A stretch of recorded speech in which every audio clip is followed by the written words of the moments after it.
Okay, it's 6:45, and before we start our council meeting, we have a public meeting here today. And so call this meeting to order and ask members of council if there's any disclosure of pecuniary interest under the Municipal Conflict of Interest Act. Seeing none, hearing things, but seeing no hands. Okay, you watching the podcast during the session? Purpose of this public meeting is to present and receive public input regarding a proposed zoning bylaw amendment on subject lands known as 7432 Middlebrook Road in Pilkington. The purpose of the proposed zoning bylaw amendment is to change the zoning of subject land from A agricultural to A agricultural exception. The effect of the amendment is to implement zoning regulations necessary to facilitate a surplus farm dwelling severance and to restrict residential uses on the retained parcel. The zoning amendment is a condition of approval of the County of Wellington Land Division Committee Application B 118/19. If a person or public body does not make oral submissions at the public meeting or make written submissions to the Township of Centre Wellington before the bylaw is passed, the person or public body is not entitled to appeal the decision of the Township of Centre Wellington to the local planning appeal tribunal. If a person or public body does not make oral submission at the public meeting or make written submissions to the Township of Centre Wellington before the bylaw is passed, the person or public body may not be added as the party to the hearing of an appeal before the LPAT unless, in the opinion of the tribunal, there are reasonable grounds to do so. If you wish to be notified of the adoption of the proposed zoning bylaw amendment, you must make a written request to the clerk, Township of Centre Wellington, 1 McDonald Square, Elora, Ontario, N0B1S0. I'll ask the clerk how notice was given. Through you, Mayor Linton, notice of the public meeting was mailed to prescribed persons, agencies, and public bodies on August the 22nd. A notice was also placed in the Wellington Advertiser on August the 22nd. I can therefore confirm that the requirement for giving notice was completed on August 22nd, 2019. And I call on Marianne, our senior planner, to make a presentation on behalf of this application. Welcome, Marianne. Thank you. Good evening, Mayor Linton, members of council. So as seen in the map on the screen, the property at 7432 Middlebrook Road in the former township of Pilkington is located on the north side of Middlebrook Road, just west of County Road 7, in the prime agricultural area. It's the subject of a rezoning application related to a farm dwelling surplus severance for farm consolidation purposes, which was conditionally approved by the county on January 10th, 2019. As required by provincial and county policy, one of the conditions of the severance requires that the residential uses are restricted on the farmed parcel, which is the retained parcel of approximately 50 hectares or 123 acres. And that's in order to preserve the active farmland. The balance, so the severed parcel is 1 hectare, 2.7 acres, and that is with the farmhouse, so that's the portion that will be severed. The county and the GRCA have provided comments with no objections to the application, and no other submissions have been received on the application. Staff will be reviewing the file and any input received, and we'll be providing a recommendation at a future council meeting. I'd be pleased to answer any questions. Thanks, Marianne. And we have no delegations registered for this. Is there anybody in the gallery who wants to speak to this?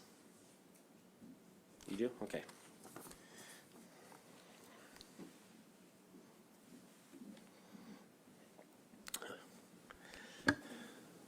Welcome. Good evening, Mayor Linton and council members. My name is Jennifer Trommelin-Jones. I'm with SV Law, and we're representing the applicant for this severance. So if you have any questions, I'd be happy to answer them. We believe it's a fairly straightforward application. We're just looking to make sure that there's no future residential use permitted on the farmlands for this property. Okay, thanks, Jennifer. Any questions from council of either Jennifer or Marianne? Okay, I'd like to call this meeting adjourned and advise that council will be considering this bylaw at a council meeting immediately following this public meeting. And I declare this public meeting closed. Thank you very much.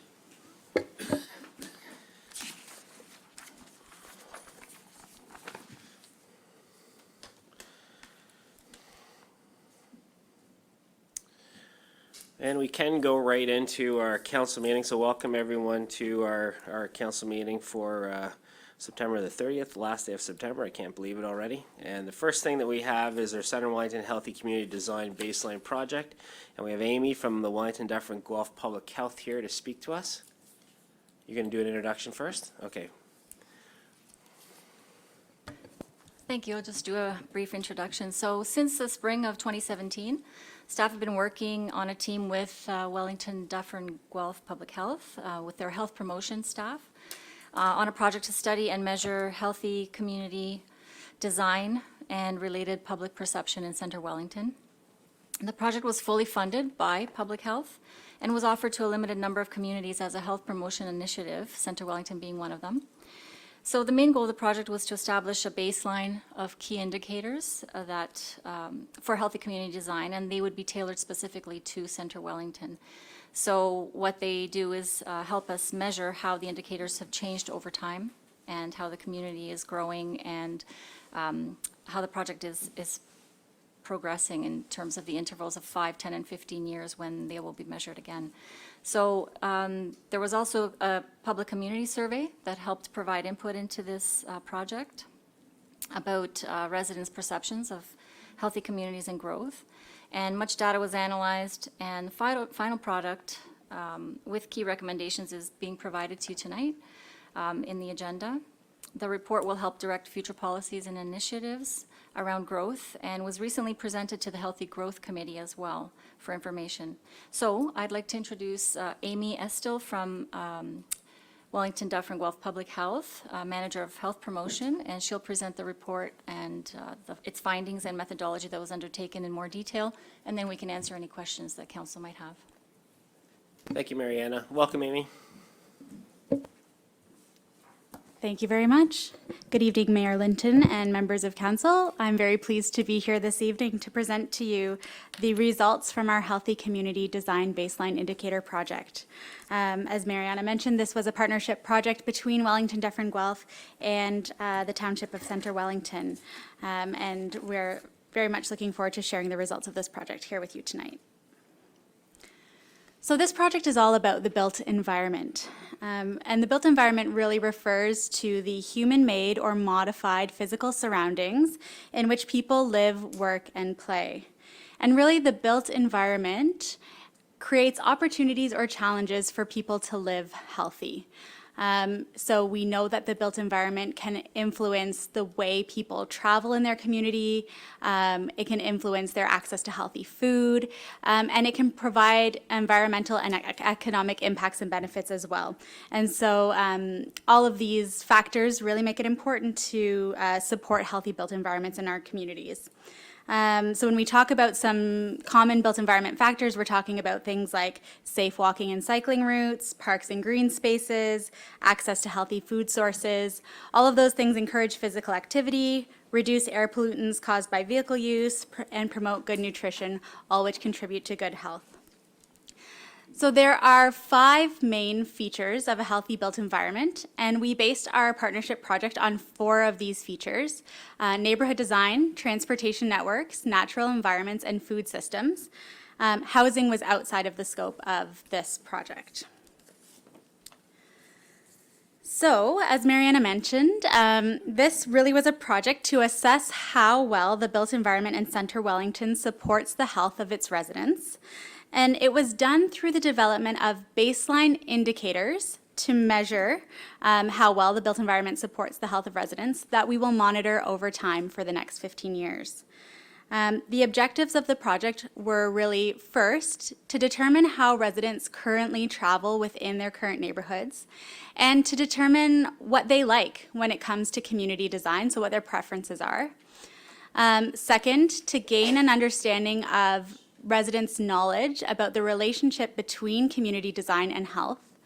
And third, to collaborate with municipal planning departments to measure physical elements of the current built design of the community, and we did that through mapping. So I'm going to show you results from all of those parts of this project today.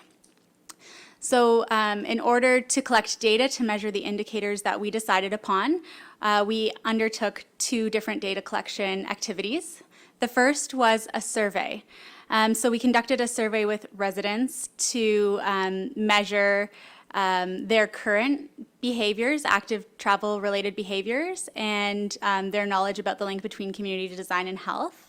And we also engaged in a mapping project where we collected data from publicly available sources and from the municipality, and then mapped it to describe what the actual physical design of Centre Wellington looks like. And then those 2 elements were considered together in order to make recommendations to act to improve the built design of Centre Wellington. When we looked at Centre Wellington, we divided it into 2 different assessment areas. And these assessment areas aligned with the urban centre boundaries and the census boundaries stated in the official plan. The first one, colored in blue, is Elora Salem, and then the other one is colored in green, and it is Fergus. And wherever possible, we looked at survey results by each assessment area to determine if there were differences in what people thought in the 2 different assessment areas. So where there were significant differences, I'll present those to you today. And where there aren't, then we'll group everyone together. We were very pleased with the recruitment for our neighborhood design survey. In total, we had 568 residents from Centre Wellington complete the survey, 356 from Fergus, and 212 from Elora Salem.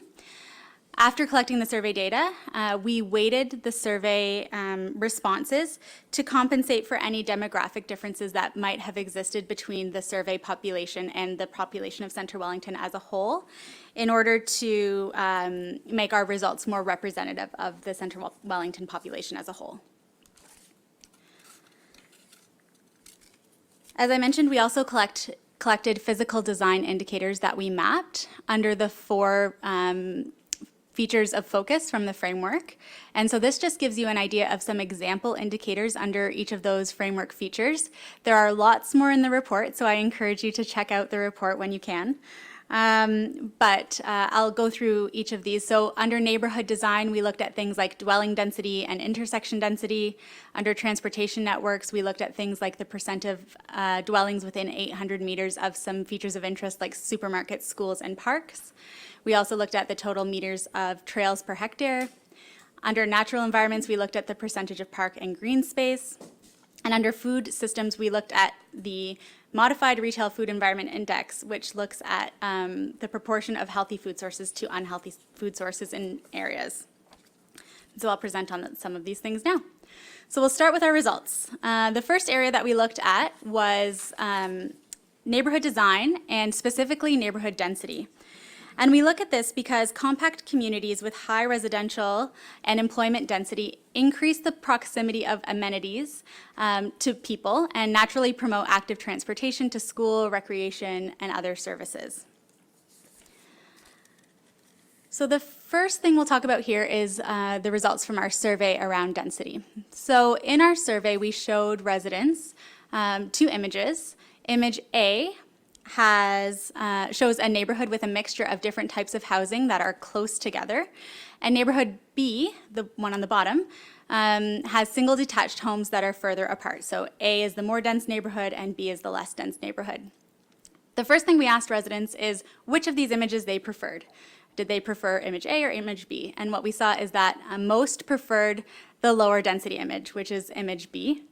We then asked residents if they knew that density encouraged healthy behaviors, and about 70%, 69% reported that they did know that density encouraged healthy behaviors. We asked residents then which image most closely represented their current neighborhood. So did they think that they were living more in a neighborhood more like image A or image B?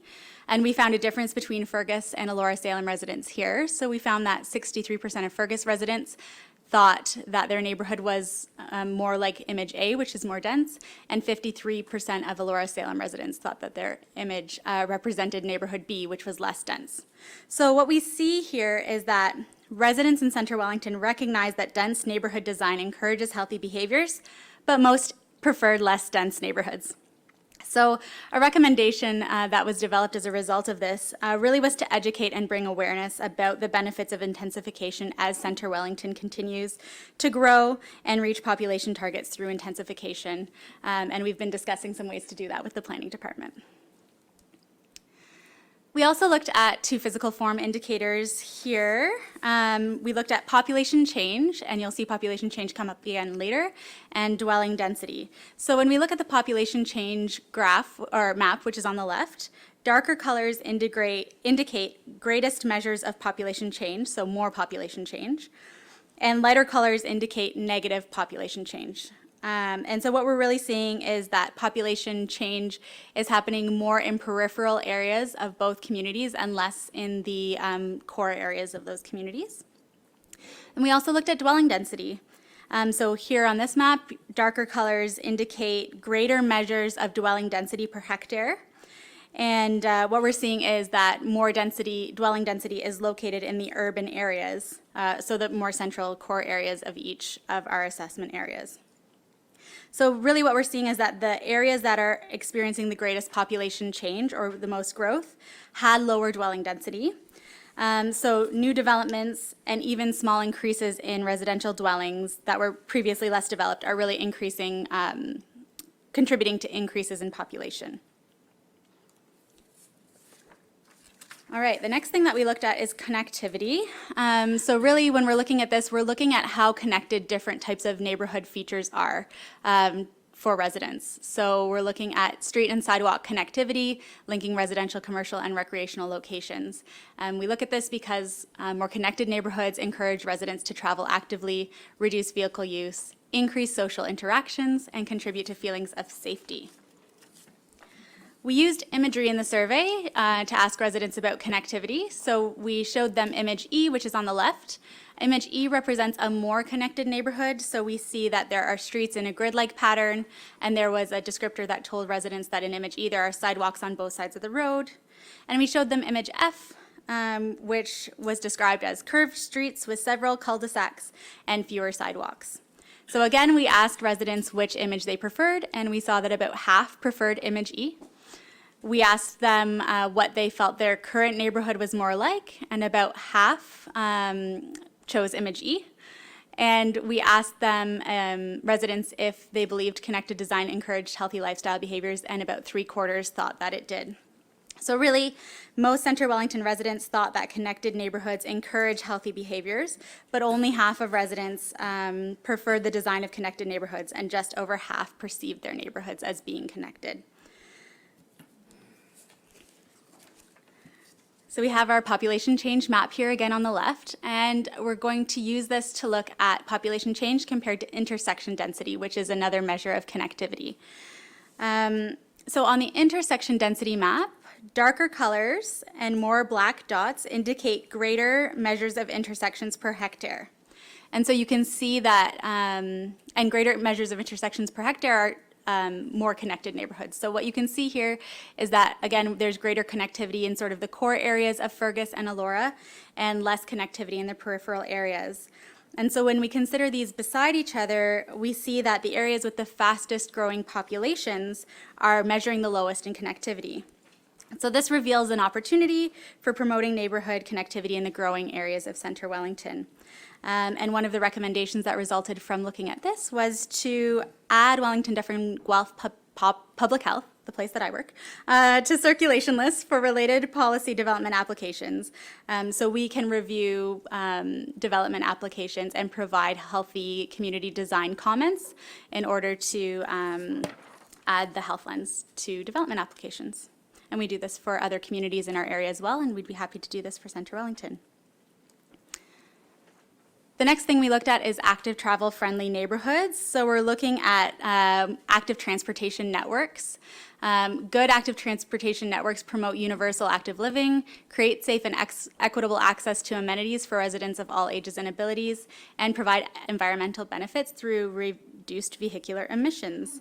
So really we're looking at things like street connectivity, continuous sidewalks, bike lanes, and proximity and connection to trails and green space. So in our survey, we really wanted to get a sense of how residents are currently traveling in their neighborhoods. We asked them, of a list of 12 locations, how many of the locations they felt they could actively travel to. And what we saw was that 80% of Fergus residents and 64% of Elora Salem residents felt that they could walk, bike, or roll to at least 5 of the 12 locations represented in the list. Then we asked residents, of the ones they thought that they could travel to, how many did they actually travel to in the last few months? And we found that 69% of all Centre Wellington residents reported actively traveling to at least 2/3 of the locations that they thought that they could travel to.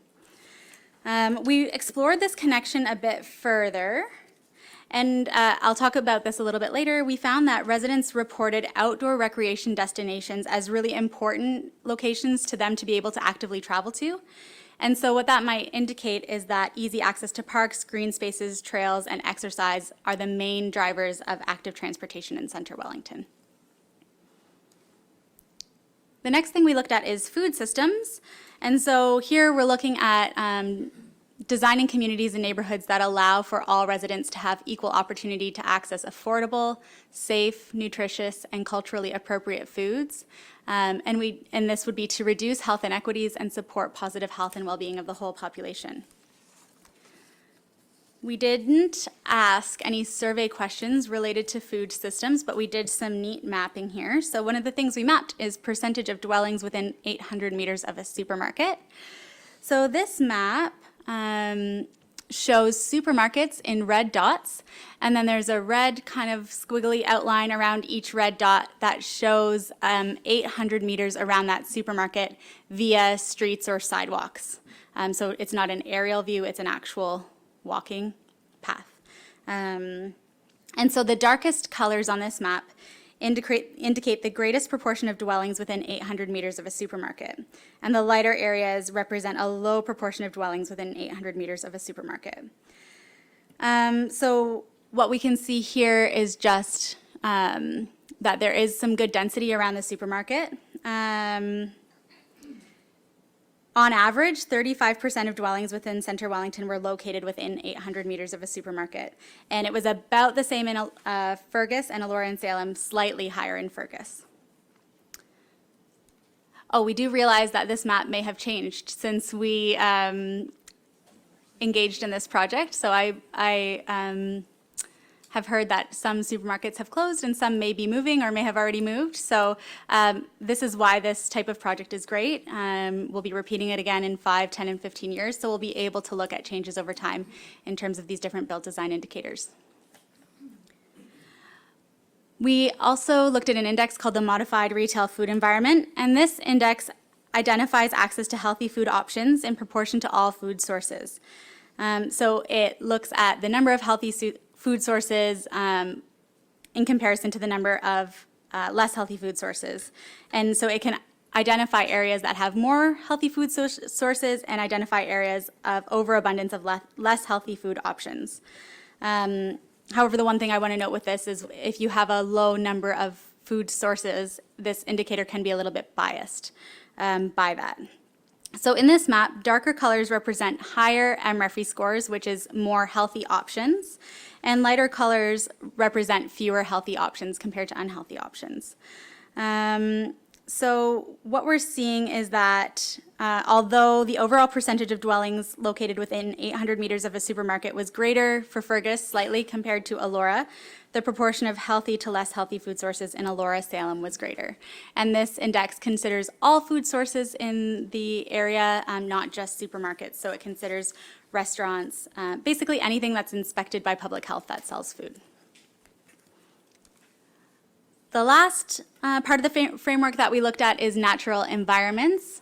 And so this really looks at natural heritage spaces and green spaces that can be beneficial for the health and well-being of residents and sustain a healthy environment.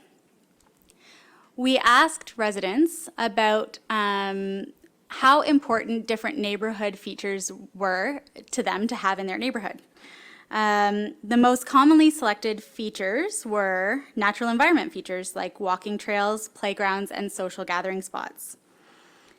This information is good for planners and decision makers to know, to know what residents value as important to the neighborhood that they live in.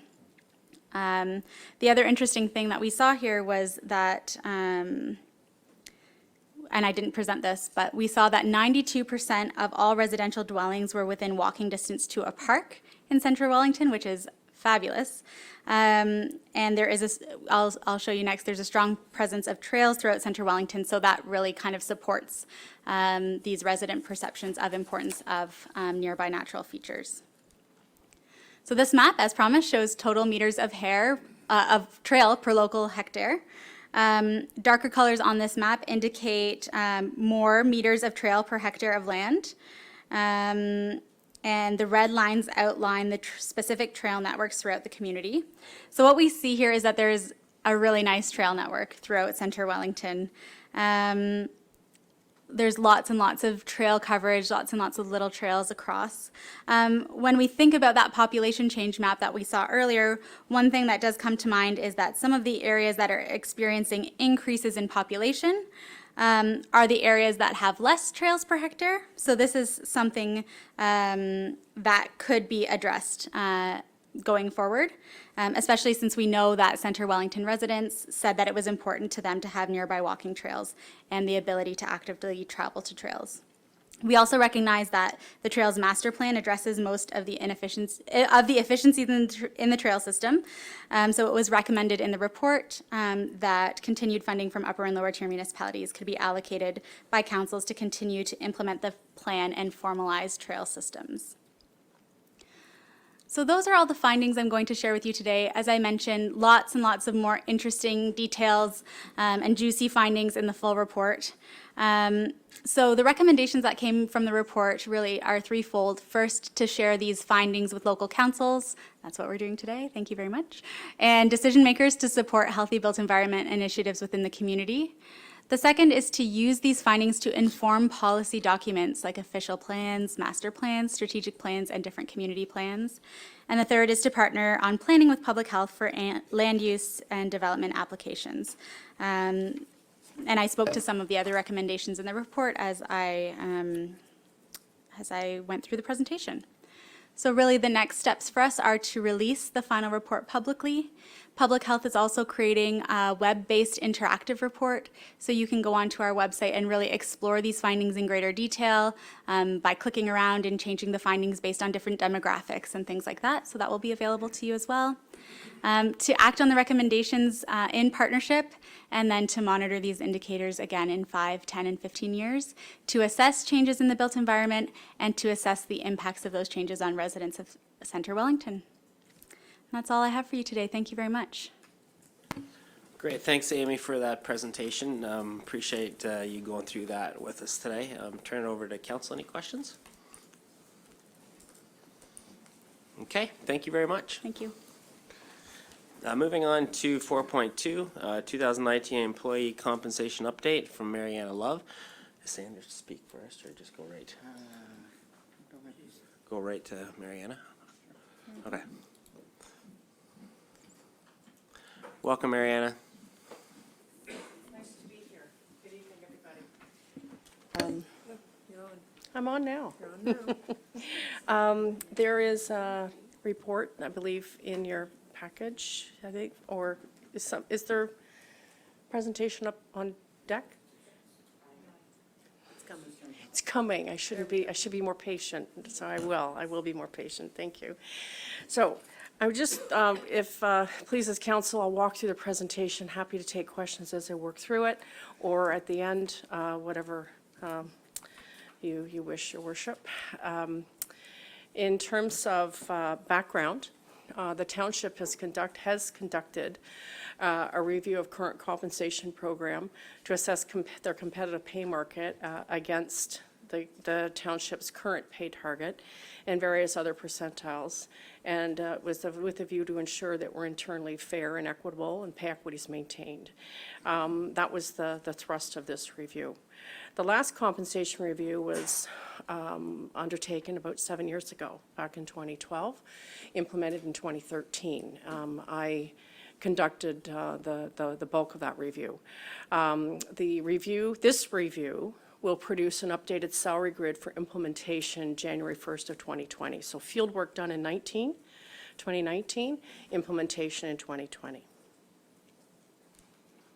The key objectives of this assignment was, first off, to ensure that we had good job information, so as to ensure that all job descriptions and job evaluation results are current and defensible in terms of their ratings.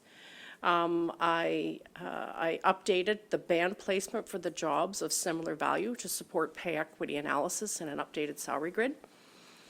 I also conducted an external, customized external market review of select municipal comparators to determine the market positioning for the jobs here at Centre Wellington in relation to those market comparators using various percentile comparisons.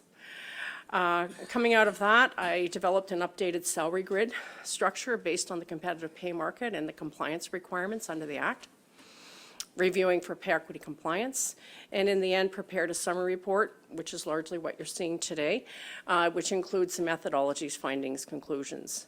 I conducted a presentation. I was asked to come in to speak to the employees. We had 2 sessions, and those were held September 18th. It was not to provide the grid, but it was to provide the results of the job evaluation exercise that they had participated in.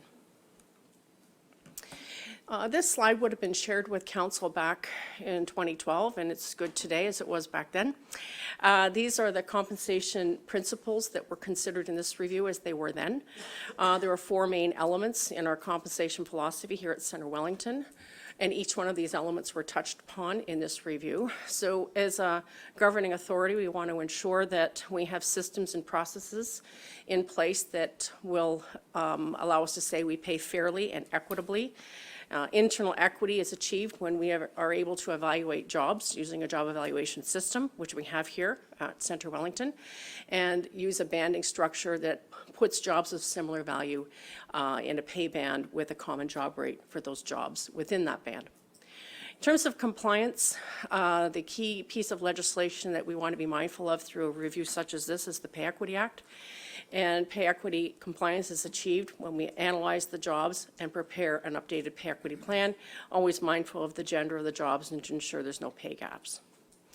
Competitiveness is also a key consideration, and we can say we are competitive when we have systems in place and pay targets in place that allow us to address attraction and retention issues. It's achieved by paying at a competitive percentile of the defined pay market. And I would say, just as an aside, more and more councils are focusing on competitiveness. 10 years ago, not as much. And the key thing here is we don't want to pay too much and we don't want to pay too little. We're paying too much, we are losing opportunity for those compensation dollars to go elsewhere. Paying too little, we have gaps and we lose top talent, which is impacting our service and our resource time to get our employees up to speed and perform as expected. Also, the 4th consideration of key importance is affordability, and that too has become a more difficult challenge for councils over the last decade. It's determined by council, taking into account budget implications and on projections, and there will be a staff report that addresses the results of the review and the pay implications. This slide also was shared, I think, about 7 years ago, and it's also relevant today. These elements are really evident in the Centre Wellington's salary administration program. We touched on each one of these elements through the course of this review. We start with collecting current job information, evaluate the jobs using a job evaluation system, conducting a pay equity analysis, looking at the external market, preparing an updated salary grid. Each one of these steps relates to positions, does not relate to performance. Performance management programs are very, very important programs in terms of salary administration and ensuring our employees are focused on key objectives and targets, service delivery targets, and the salary administration program and performance management program can run in tandem. Okay, but this was looking at compensation specifically. And I'll just kind of focus on a few of the elements of these steps that I've just highlighted. I'll talk a little bit about the internal equity portion of the review. I reviewed all positions in the job evaluations using updated job information and the McDowell job evaluation system. That's the system that was brought into the organization back in 2012.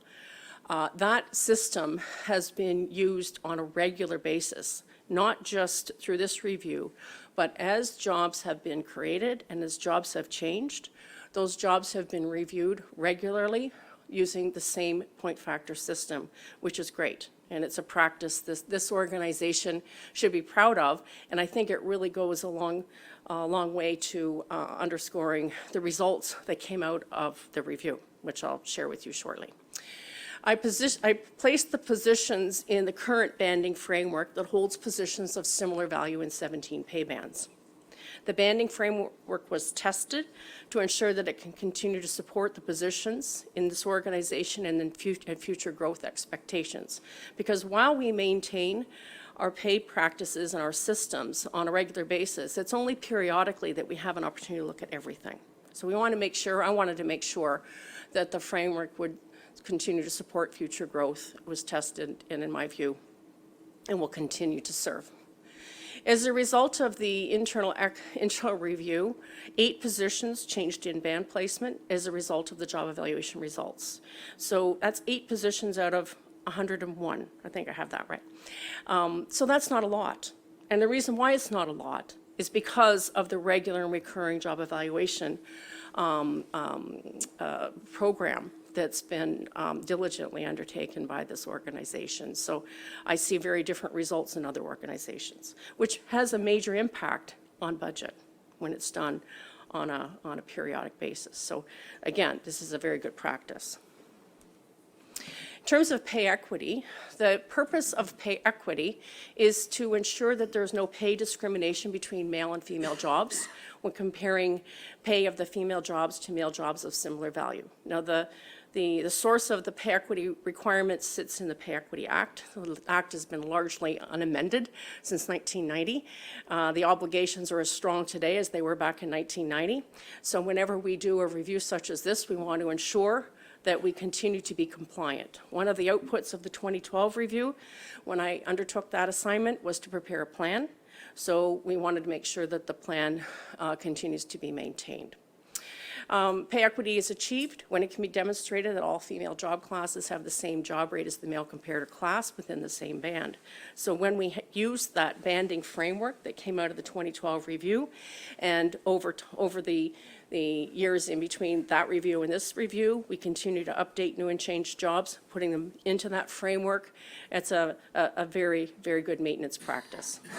If there's no male comparator of similar value, then the Act says you have to come up with, or you have to undertake another methodology to determine compliance, and that is using proportional value analysis, whereby we're running a regression line using the point values for male positions and the job rates, and we come up with a proportionate rate for those female jobs. I reviewed pay equity for all female job classes in the organization. We have 45 positions that are female. I found comparators for 40. The only band that did not have a direct male comparator sitting within the band was band 4, so I used the other methodology. Pay equity impacts for the band 4 positions, and there are just a few of them, will be addressed in the updated hourly grid. Okay? It's not uncommon not to have comparators for all jobs, but we were quite fortunate we only had one that was outstanding. Just as a step back, it does seem a bit foreign, I think, speaking for myself, I do this work day in, day out, but to label jobs male and female. We don't hire on the basis of gender, we don't promote on the basis of gender, certainly don't terminate, but this Act requires us, for the purposes of compliance, to do that, to make that identification. We do.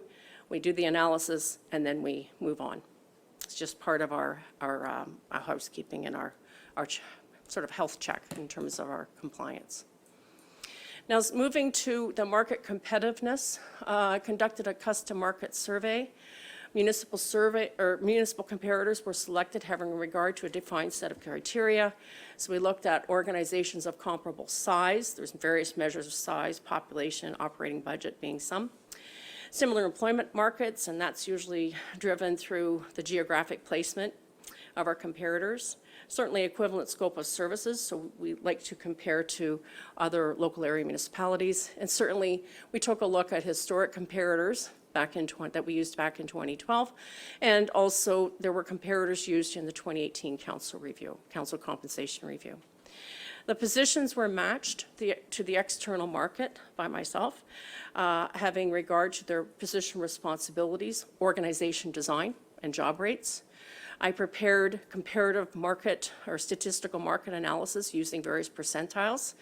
I checked in on the 50th percentile and 60th percentile comparisons, produced a market summary. This is the list of comparators, and this is just showing one indicator. It shows the population, which is coming from 2016 Population Stats Canada. The 2017 expenditures are coming from the 2017 FIRs that were published on the government website. And of course, they could be updated to 18, but it's all relative. So what I would say is the town of Aurora, on the large side, very few matches. I use very few matches from the town of Aurora. The larger you get, the harder it is to come up with defensible matches given the large scope of the organization as compared to our home organization here. And the same holds true for small. All right, so if you take out the Aurora organization and you take a look at, there's 14 comparators there. You can see the township of Center Wellington is pretty much in the middle. All right, so we have organizations that are larger, organizations that are smaller. We have some organizations that are a better match or a better comparator than others. In all my years doing the work, I've never come up with a very perfect set of comparators, but we'd like to periodically check in and take a look at how the comparative market is looking. Doing a custom survey such as this gives us that best window into how they're doing.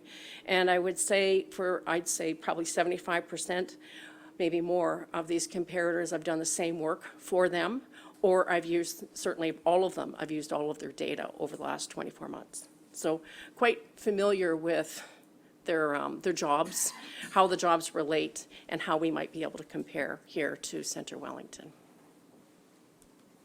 In terms of the output, or I shouldn't, before I get to the output, I'll talk a little bit more of the methodology. When I could obtain matches for 3 or more positions, I was able to then calculate some statistics using average, 50th, and 60th percentile values. So I'll just talk a little bit about the 50th percentile because that's really what I was targeting in the review. So if we are fortunate enough to have 10 matches for a position, I basically can rank order those 10 matches highest to lowest. The 50th percentile is right around that midpoint.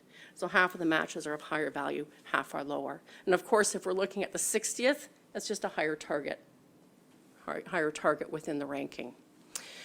Okay, the analysis indicates that on aggregate, Centre Wellington job rates are about 4% below the 50th percentile of the comparator group when we are comparing the annual job rates. Now, it doesn't mean every job's 4% below. We have some jobs that are more than 4% below. We have some jobs that are above. But just to give us a sense of the overall direction, we have a little ways to go to attain competitiveness with the 50th percentile.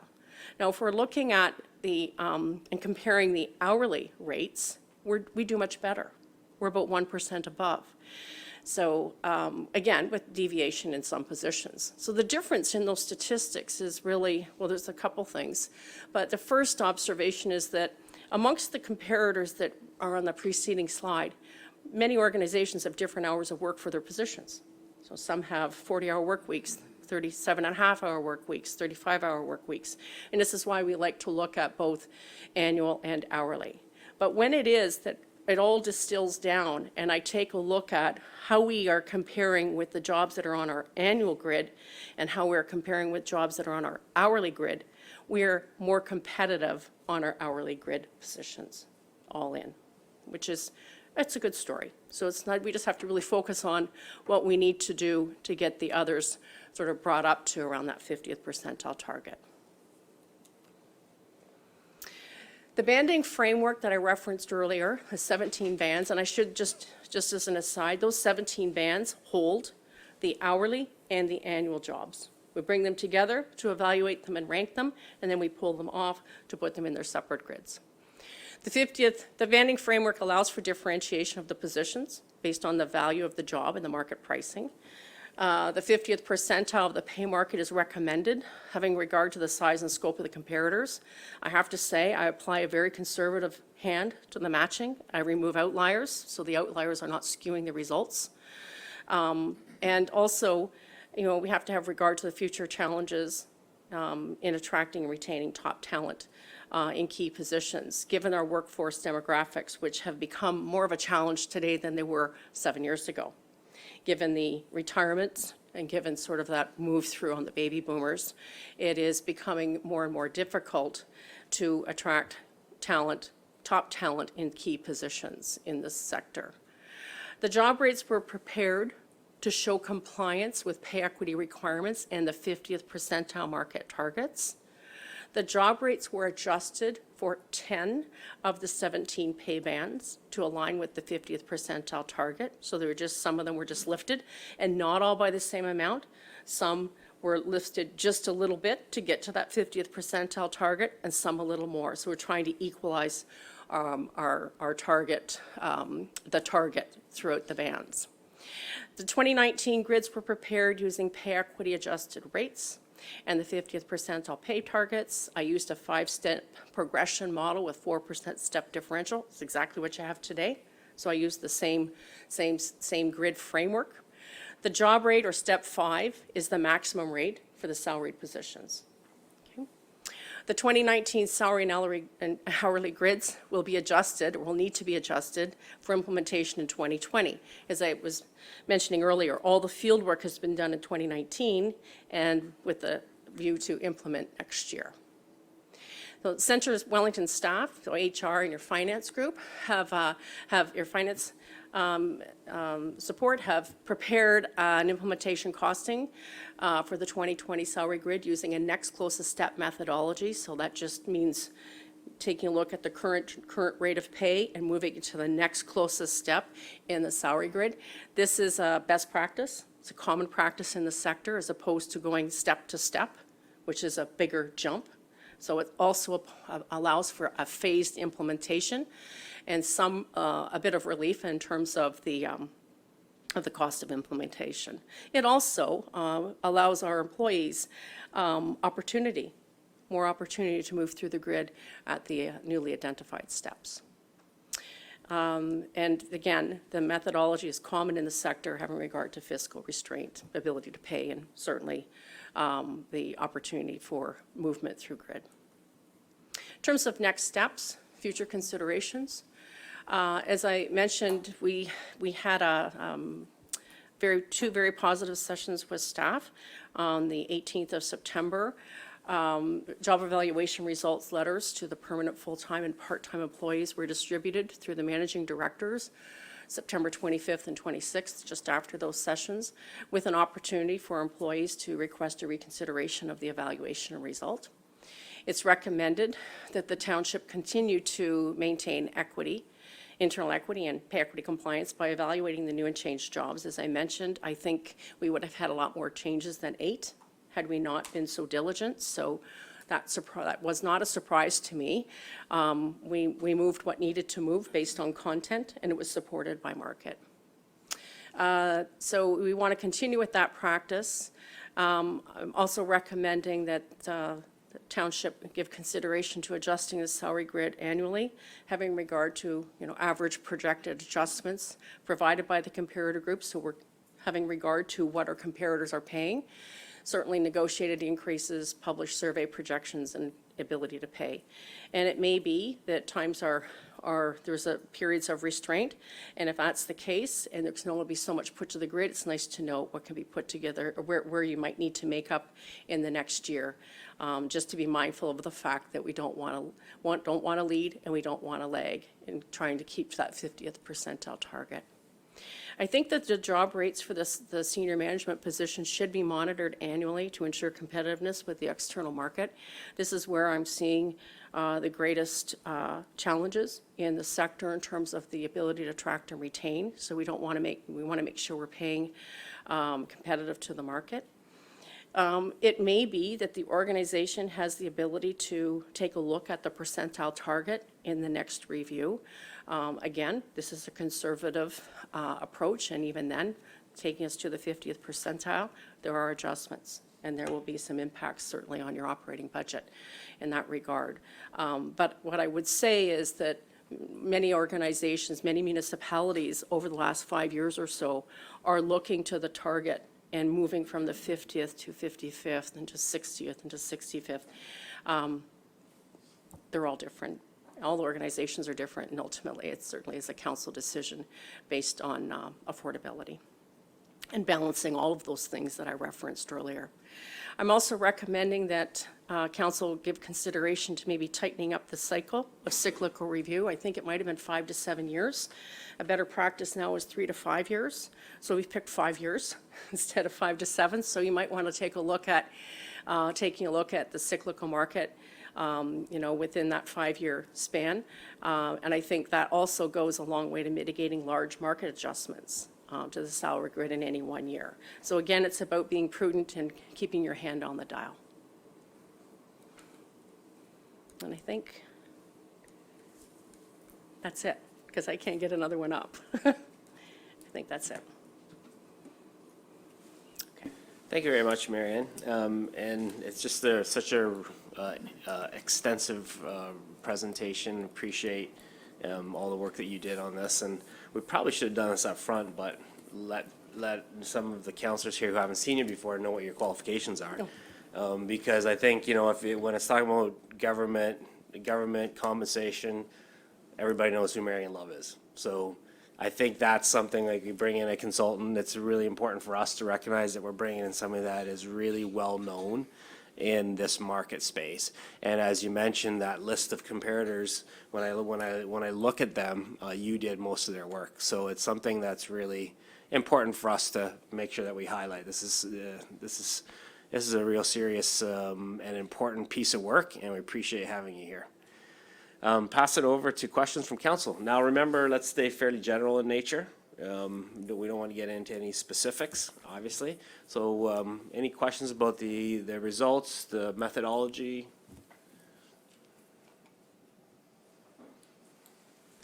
Councillor Kitchus? Thank you, Mayor. I was wondering about the comparator municipalities. How many of those were single-tiered or lower-tiered? Sorry, thank you. You're good, thank you. I'm just looking at them. I wonder, I can't bring it back up, but you probably have that. Well, there are no counties, and I believe they're all local area municipalities. I believe I have that correct. I'm not sure about Aurelia, though. Yeah, single tier with Aurelia, but the rest would be local area, I believe. I should know about Aurelia. So I'm doing that, but yes. Hopefully that helps. And is there anything else I can help council with? Anything else from council? Councillor McLean? Yes. Thank you. Thanks, Kelly.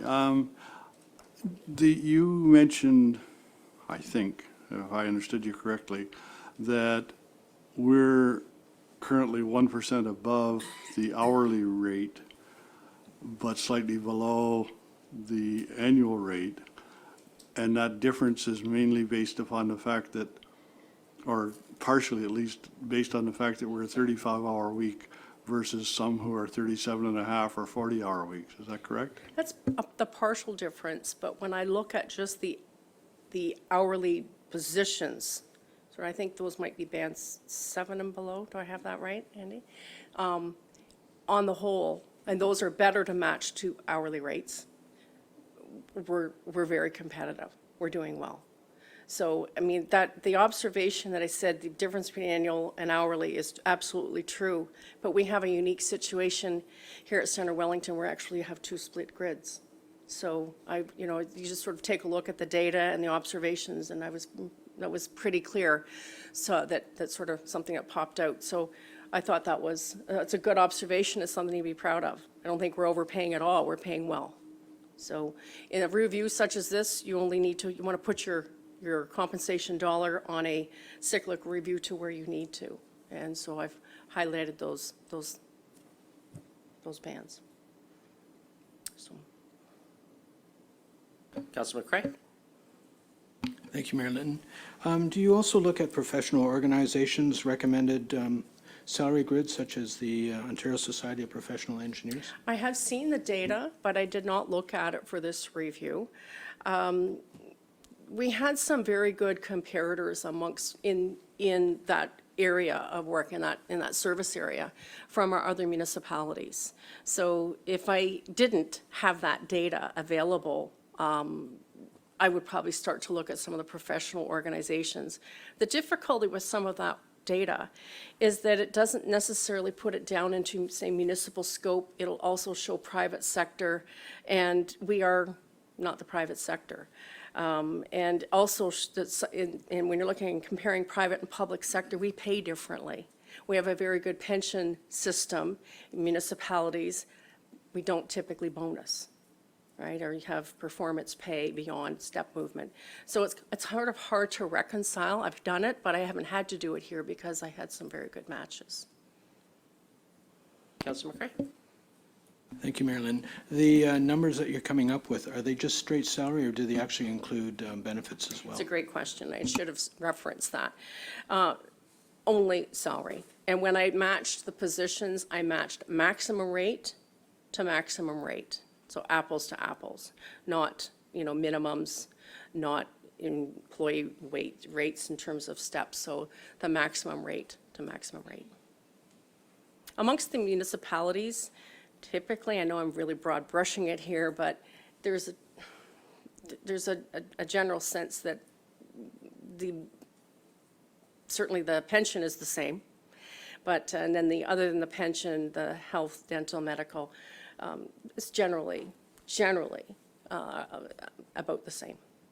All right. Now, of course, we have some differences in vacation entitlements and some of those sort of you know, flashpoints when, or milestones when a vacation entitlement might change, and that might be a bit different, but that was not the scope of the review.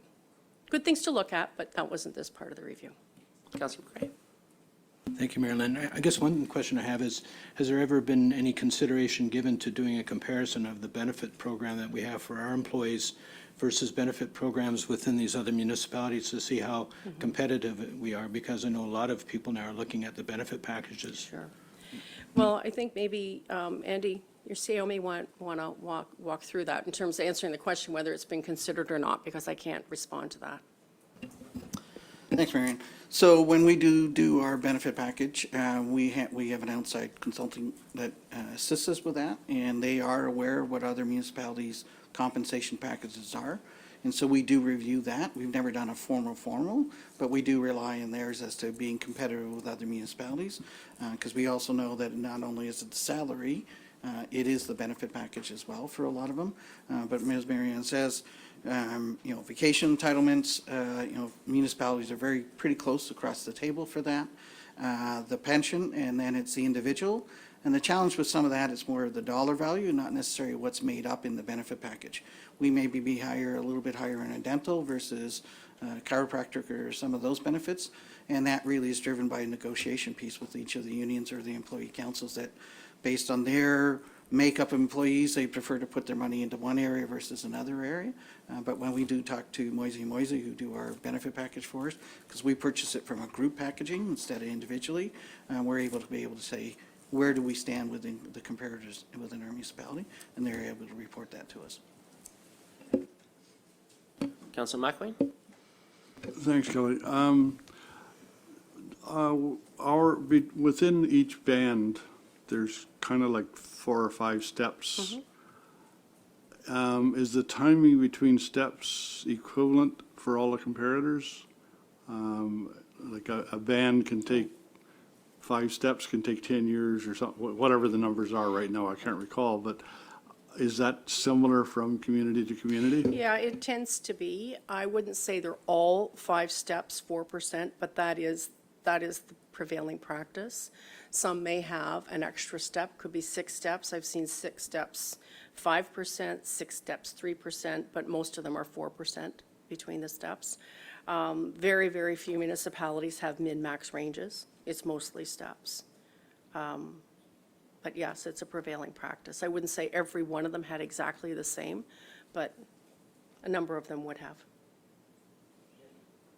Just for the benefit of new councils, so when we did do this work 7 years ago, and Councillor McElroy will recall this, is that previous to 2012, we did have a 3-grid process. So it was job entry, middle rate, and then job rate.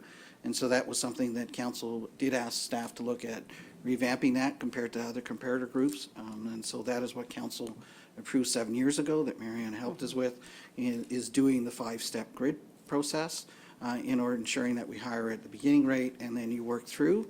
And each of those steps are worked through based on a performance appraisal and then approvals pending on a good performance and then before you reach the job rate. So it depends on each employee, how quickly they move through that in their performance. Okay. Okay. Councillor Van Leeuwen? Thank you. I definitely, something like this is super important because we definitely want to ensure that we get quality staff and retain the staff. I remember doing this last time, especially the 5-step. So a little bit of background there, but is there ever a fear that because we continue to go to the 50 percentile that we begin to outstrip the private market? I know we don't compare to that, but it's always that fear in the municipality when we compare to each other. You don't want to pay too much, not enough. But as we continue to bump ourselves up because we compare, are we starting to see a gap growing? Do you monitor that as you go? Well, I do more public sector work than private, but I'm always have my eye on the surveys, the published surveys coming out of the private sector. And there have been some robust increases in the private sector over the last few years. In terms of, and of course, it depends on the sector. It depends on the job. The challenge that we have municipally is that a number of our jobs, you just can't get them filled through private. Some can, some we can. And I think over the last 10 years, I've seen more private sector individuals come to municipalities. And that just may be a faction of, first of all, we've continued to have increases in the sector. There haven't been freezes as there have been in other public sector and other parts of public sector. And there is a very attractive pension plan. So, which is something, again, to be proud of. We've invested in that. And as long as we're offering a pension plan, it's that one. It's the OMERS plan. So I think that that bodes for some attractiveness. By the same token, on the flip side of that, we have this move through, given the baby boomer, shifts coming the baby boomer, and it's causing a bit of a challenge at the upper end of our grids. Just generally speaking, if I'm comparing municipal positions to private, we tend to be very competitive at the lower end of our grid and less competitive at the upper end of the grid, right? And that's just, that phenomenon's been there for a long time, and it hasn't markedly changed. And the methods of pay are very different at the top end of the grid in the private sector. And years ago, there was a lot of security in the public sector, and I don't want to speak ill of any municipality, but it's very different now. There's a lot of churn through public sector, and that's just a measure of our changing workforce, in and out, individuals in and out. And that also causes some challenges on the attraction retention and having to make sure we're paying the right dollar because of the churn. It's not such that individuals will come in and stay in the same role or in the same organization for 20, 25 years anymore, right? So quite different. So all of these things wrapped up cause us to have to be a little sharper with our pencil and how I'm approaching a file, and with respect, the decisions you have to make as council. Very different, is it, compared to a decade ago. Okay. Great, thank you very much, Marianne. Thanks for the work, and thanks for answering our questions. My Appreciate that. pleasure, thank you. Okay, moving on, we have our county councillor, Diane Ballantyne, here to give a bit of an update from the county perspective. Welcome, Diane. Thank you. Good evening, councillors and staff. Thanks very much for the return invitation. I guess I didn't blow it the first time. I'm happy to share a few highlights from county. One was at the end of August, the opening of the Wellington Place Child Care and Learning Centre, which had a great turnout. And it's a beautiful space if you haven't been out there, very much reflective of the natural world with barn board type accents, honeycomb shaped cubbies, and a beautiful outdoor play space for the kids. There's 64 spots there, already full, 200 on the waiting list, open from 6:30 to 6:30 all year round. The Senator, Rob Black, was there, as was MP Michael Chong to speak and at the ribbon cutting. The Harvest Home Festival was at the museum lands yesterday. If you didn't make it, by the time I got there, all the pie was gone, so I think that the turnout was quite strong, even though it was a bit of a chilly day. The first September County Council meeting had MPP Randy Pettipies come and give an update. And one of the questions that I was able to ask him was about the status of the moratorium and the government's position on the water taking permits. His response was cautious, and said that Minister Jeff Urick is taking his time to research the issue, didn't want to rush into anything, and wanted to ensure that there was enough water for everybody. So it was a bit of a non-answer, but it didn't sound like anything was going to change with the water permits for the Middlebrook Place property anytime soon. At least that was the indication that I got from him.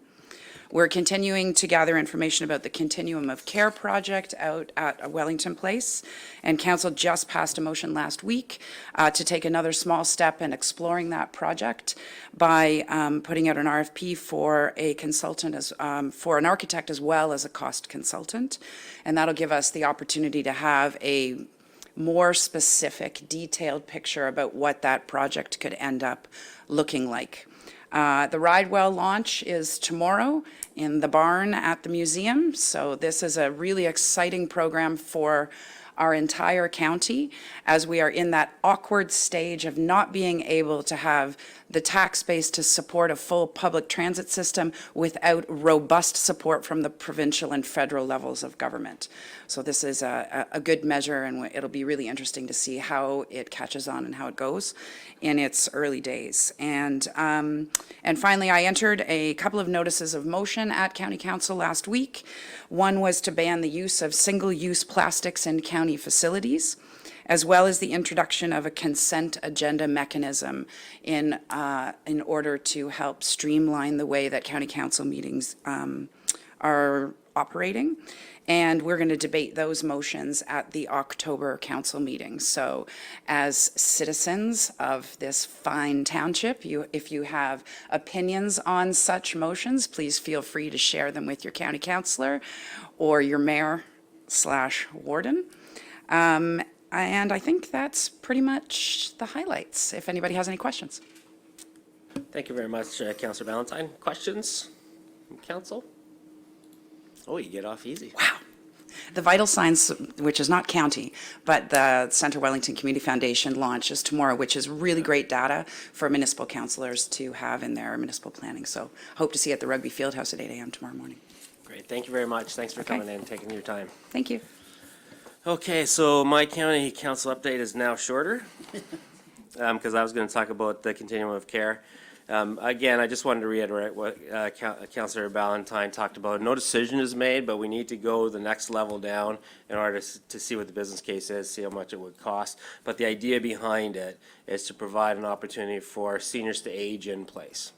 So, but we need a lot of the detail is yet to be figured out. But the idea would be in the Wellington Place, right beside the Wellington Terrace, to have a place where like a seniors area, where seniors could go, and a variety of different types of homes, garden suites that would be kind of market, and then some other homes that would be smaller, and then that they would be more kind of subsidized.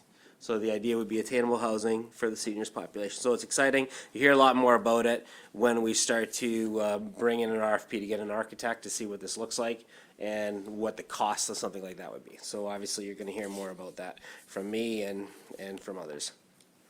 Councillor Ballantyne also talked about Ridewell. So there's it's being launched tomorrow.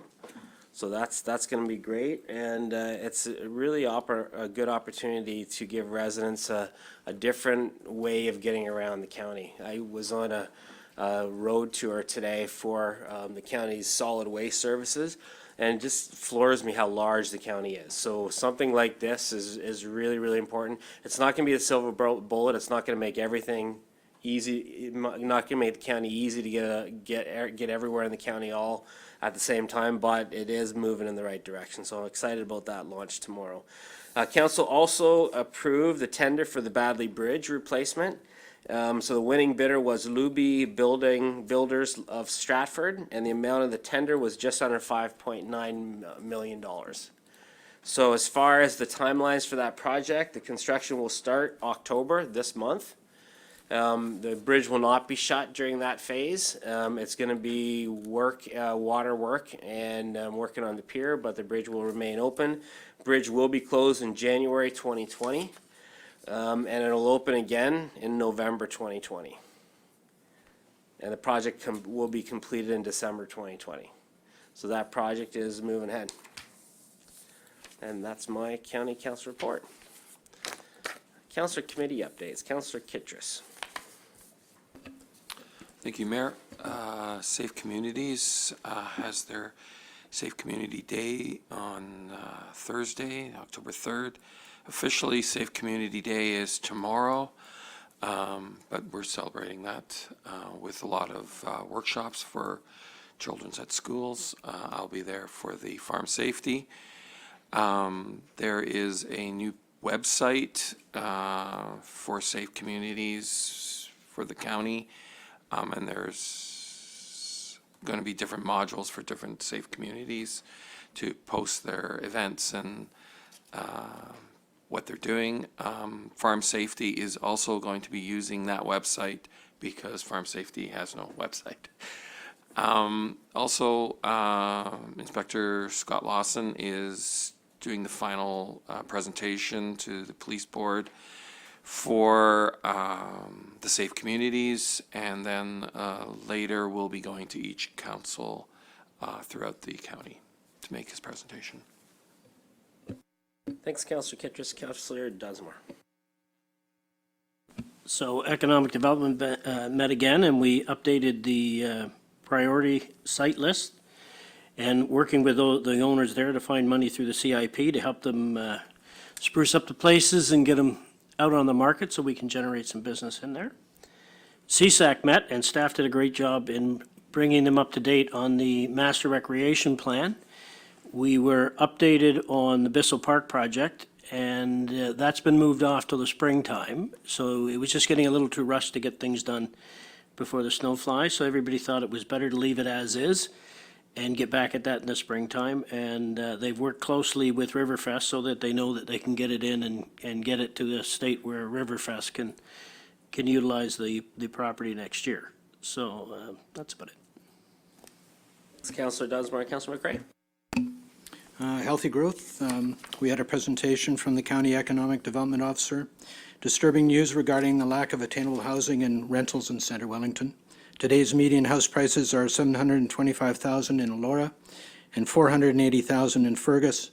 requiring annual household incomes of $140,000 and $94,000 respectively. Our rental vacancy rate is 1%, that is below the 3% requirement for a healthy, affordable market. Property owners are selling their rental properties, displacing renters and further eroding the rental supply. Today's housing situation is marginalizing our long-time locals who are finding it increasingly difficult to downsize or rent. The attainable housing shortage is frustrating employers trying to attract employees to work in our community. Water quality management system.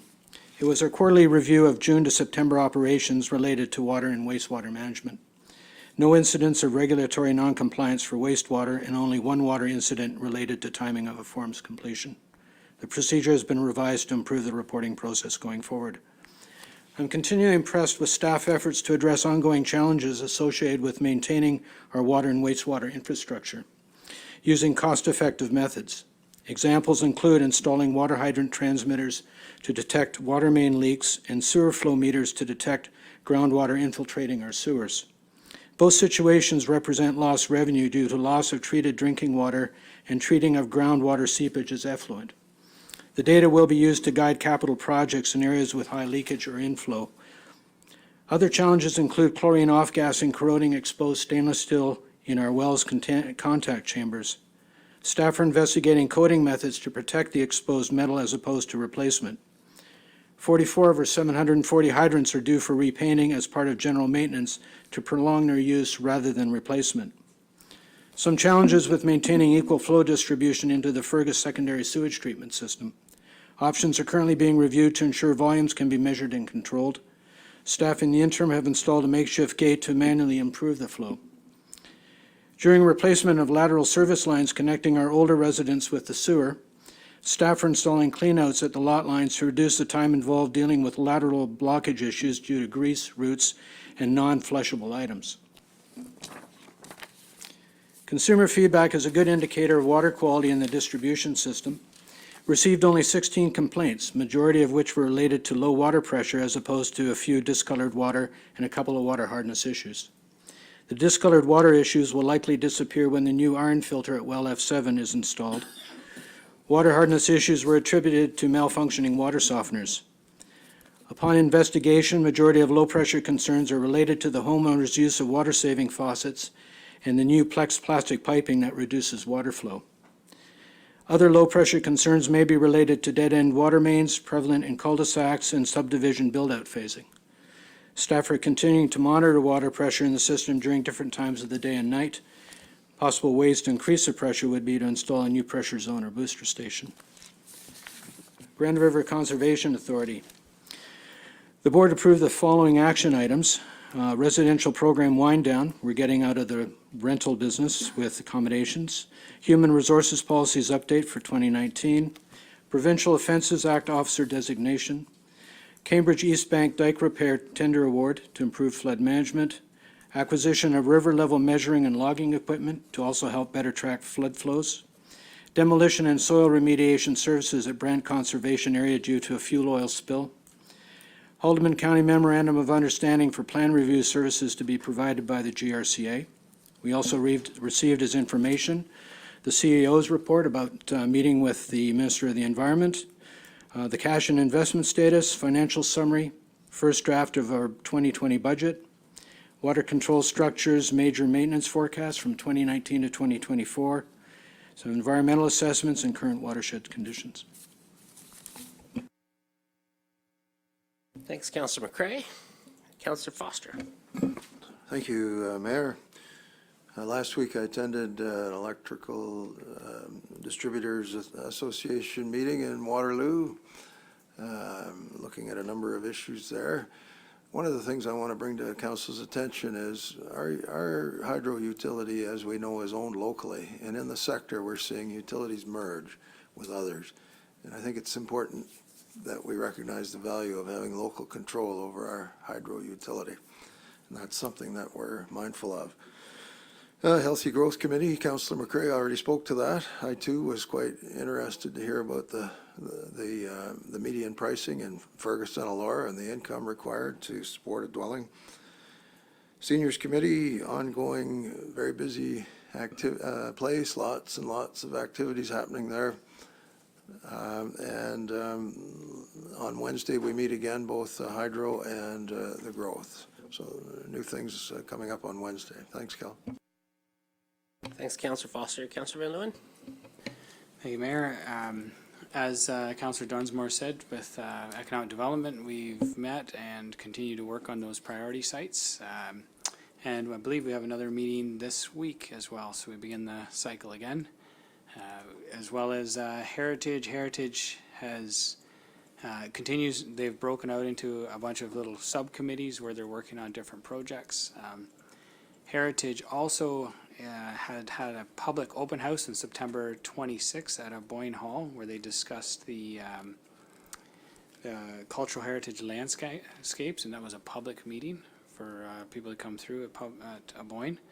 And also on October 5th, there's you're going to learn about and participate in a newly launched cultural heritage landscape study, and you can, I believe that's on October 5th, and that would be in the Elora Community Center from 10 a.m. till 12, and or 1 till 3, and you can pre-register, but you need to do this to Marianne, so there's a little poster that went out, so if anyone wants to be part of that, but that's Heritage continuing, so thanks.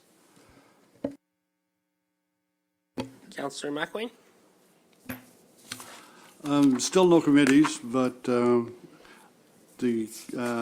board of the hospital last week made a press release that there are no plans at the moment for parking fees at the new hospital when it is opened up next spring, and it is still scheduled to open up next spring.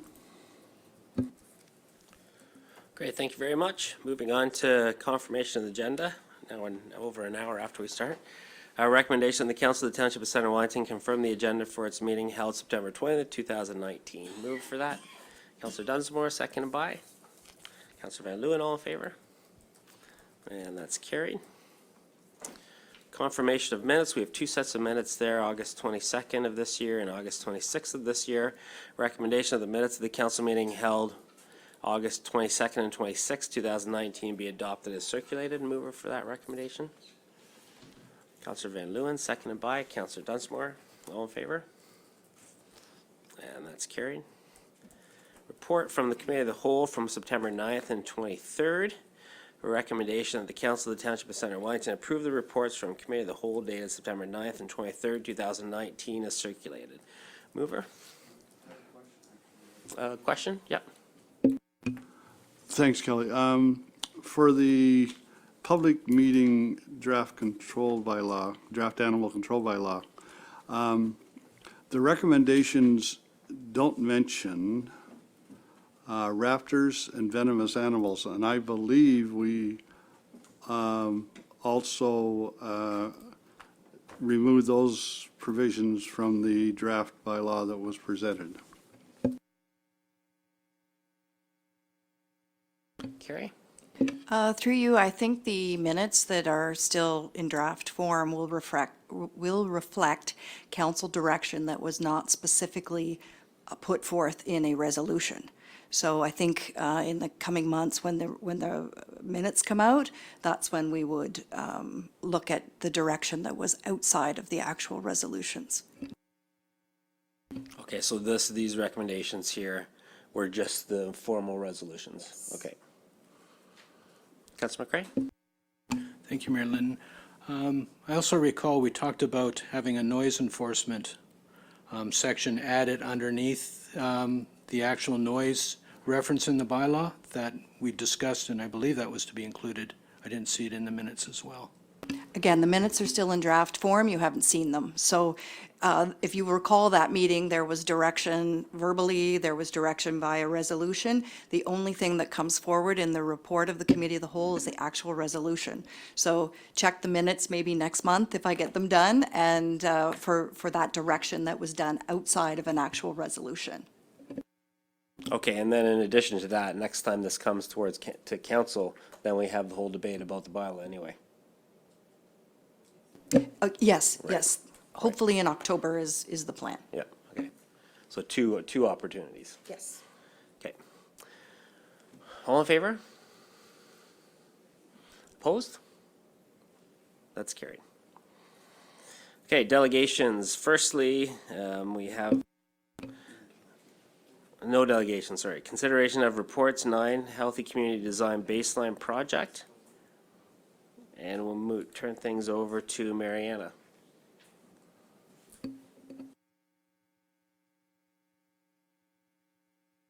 Thank you. So, yeah, through you again, this is just the report that was presented by public health staff, and we're just seeking council endorsement so that it can be released to the public, posted on our website for community groups to use, and it was just seeking council endorsement at this point. Okay, I'll read the recommendations, get a mover second, and then if there's any discussion, then we'll have it here. Recommendation that the Council of the Township of Center Wellington receive and endorse the report prepared by Wellington, Dufferin, Guelph Public Health titled Healthy Communities Baseline Project, Design Baseline Project, Neighborhood Design Survey and Physical Form Indicators, dated May 2019, and that the Council of the Township of Center Wellington direct staff to release the above report to the public and agencies for use as a resource document to help plan for healthy growth and community design, and that the Council of the Township of Center Wellington direct staff to implement the recommendations made in the above report. I have a mover for that recommendation, Councillor McCray, second by Councillor Dunsmore. Any discussion on that? Councillor Kittrus? Thank you, Mayor. I was wondering why there were no economic indicators in the healthy community data. And I'm also wondering why, since it's talking about Center Wellington and about healthy communities, none of the rural aspects of the Center Wellington were also not mentioned at all. Thank you, through you. The economic aspects weren't really looked at in terms of, because it was focusing more on natural areas and people's perceptions of growth. So economic aspects weren't looked at in terms of, if you're referring to more employment and that type of, what is it that you're referring to specifically with respect to economics? Usually, when you have a survey about connecting and communities, the income, like we just got some information that, you know, the affordability of the two different communities, and Elora being different than Fergus, and there are certain assumptions in that health one that the density was healthier. But when you looked at the healthy food area, in Fergus has less, is economically less, there's less income in Fergus. So then, you know, that's an indicator of food and healthy communities. So I'm just wondering why that wasn't used at all in any of those survey questions. Yeah. I think, but what we looked at was more the physical indicators with health.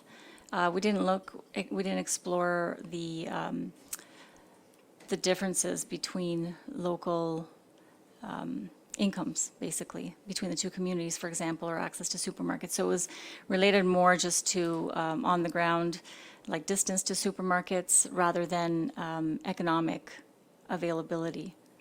It just wasn't looked at in this So study. it just wasn't within the scope of that project. Right. Andy, you want to add to that?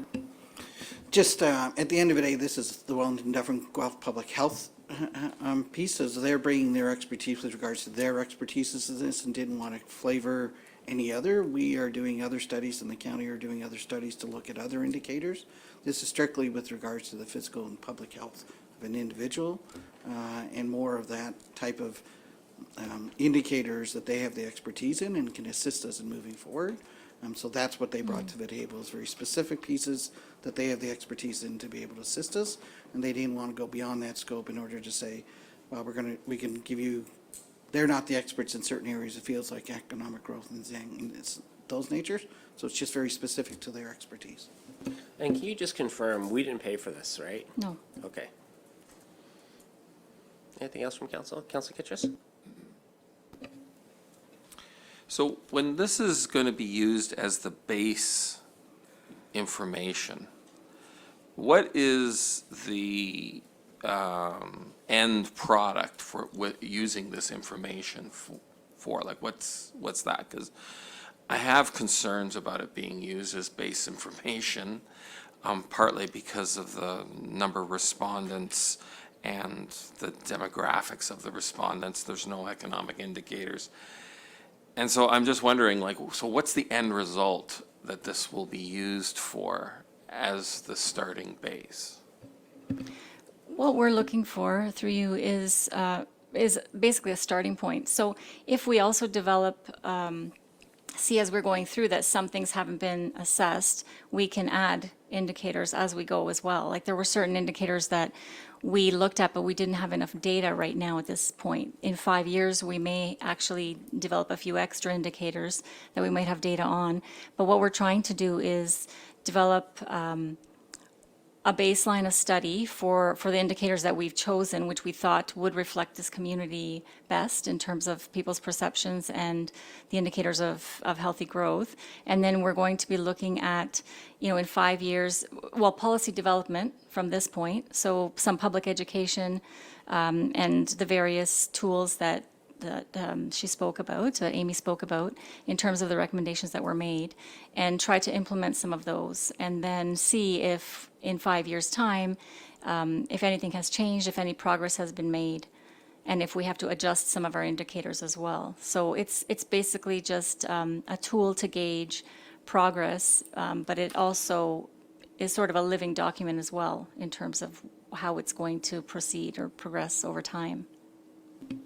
So correct me if I'm wrong, Marianne, this is like a filter. Like this is one of many filters Yeah, that it's we want to a put. lens that you can look through. Yeah, you want to put it. community design through a healthy design based on a public health perspective. That's one filter. When they ask to be one of the commenting agencies when we look at different design, that would be where they are able to help us out from their perspective. And again, just one of many filters that we're building in a way that suits their definition of That's a right. healthy community. That's their area of expertise. Yeah, and so it's not everything, it's just one filter. Are you at all concerned, like is staff at all concerned, that there's going to be a time lapse if they're included as a commenting agency when it comes to these development approvals?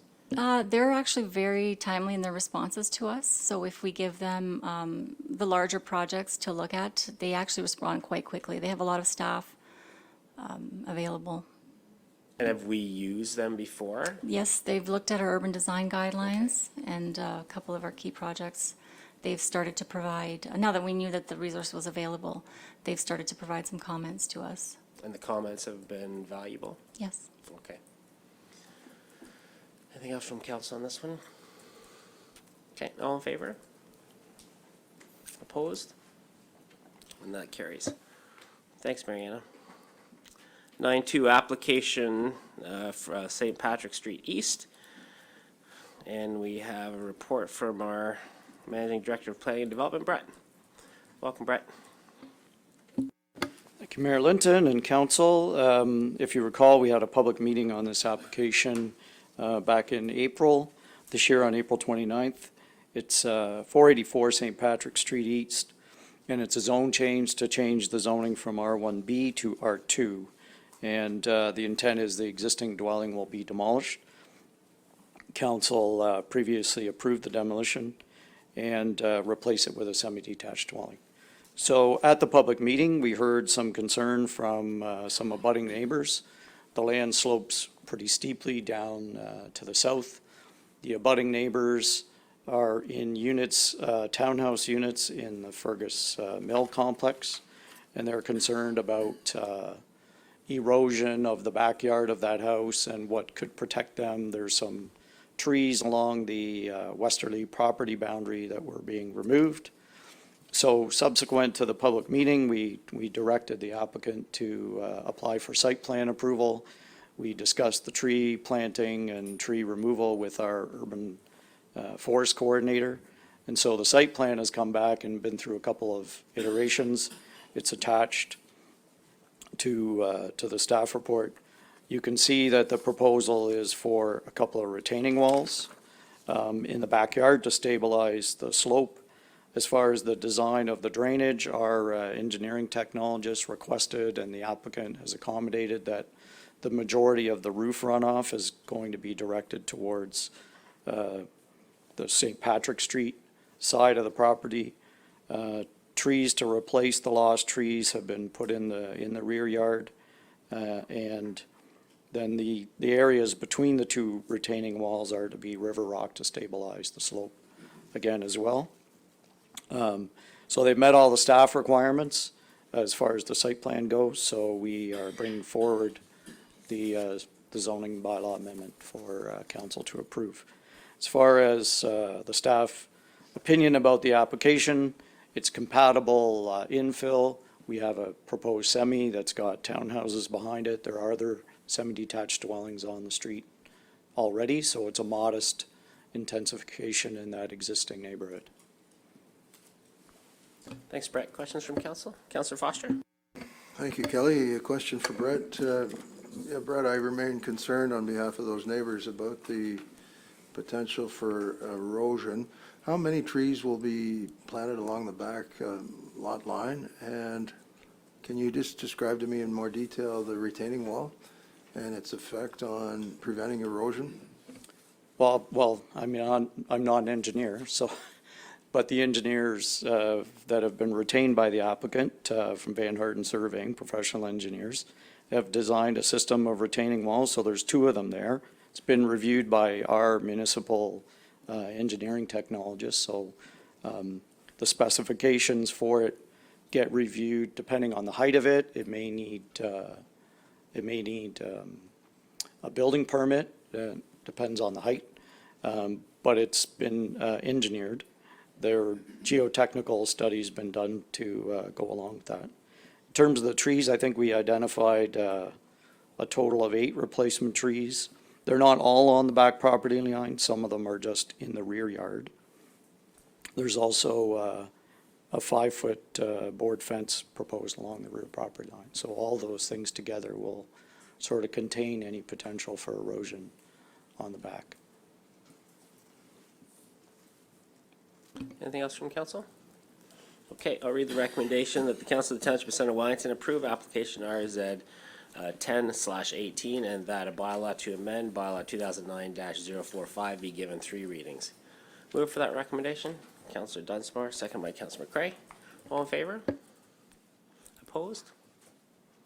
And that's carried. Okay, moving on to 9.3, application RZ 07/18, BD line Fergus. And we have a report from our Managing Director of Planning and Development, Brett Salmon again.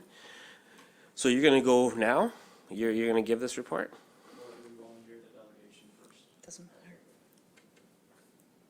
I don't know what's in your, why don't you just give a quick intro, then you hand it off.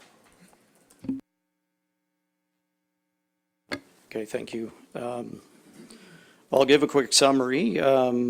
As council knows, we had an application for an apartment building and some other related semi-detached dwellings at the corner of Beatty Line and Farley Road in Fergus, I guess former Nickel Township.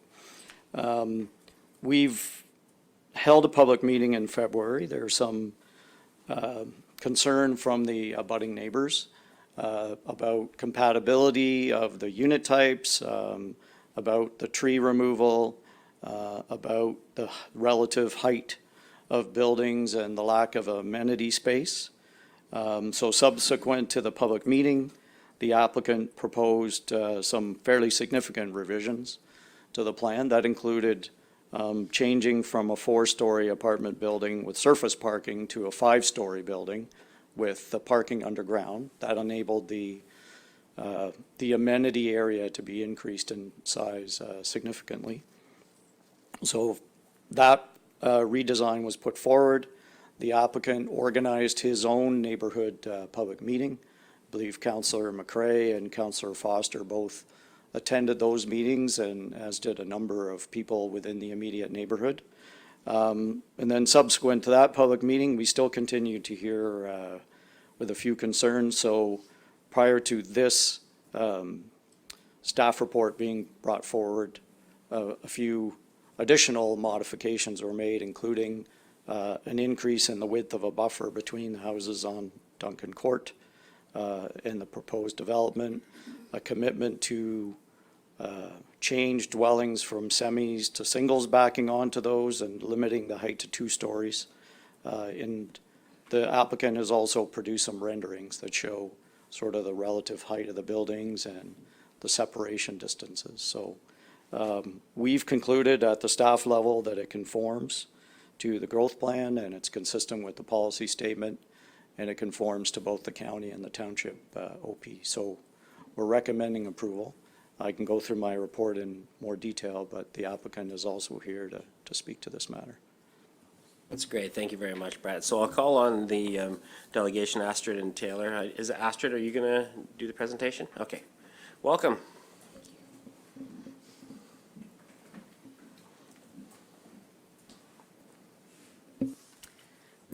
Good evening, Mayor Linton, members of council. My name's Astrid Claus. I'm a planning consultant here on behalf of Generic Homes. I'm not sure if it's possible to put up the proposed plan on the screen. Is that something that we're able to do, or I'll keep talking? No? It's in the report under 9.3. So I don't want to repeat what Brett has said. We did have, the owner did have a meeting with the neighborhood. Changes have been made to the plan and the proposal. And I think it's important to note that it's not just commitment by the owner. We're actually putting site-specific zoning regulations in the bylaw to ensure that the commitments that have been agreed to are going to be in the zoning and must be complied with. So some of those are, the plan's been revised to reduce the number of semis from 32 units down to 18 semis, and the singles have increased from 1 to 13, and of course the apartment building as well. Along Duncan Court, originally there were semi-detached units. Those have been changed to single-family homes now proposed, and the zoning for those singles is specifically only allowing those and the height restrictions to a maximum of 2 stories, even though the zoning on Duncan Court allows a maximum of 3-story units. Not that they'll be built, but that's what the zoning allows there. And there's also a requirement in the zoning for a 1.8 meter solid fence along that west property line between those existing homes and these proposed new singles, and a zoning requirement for a 3-meter wide landscape buffer abutting the west property line.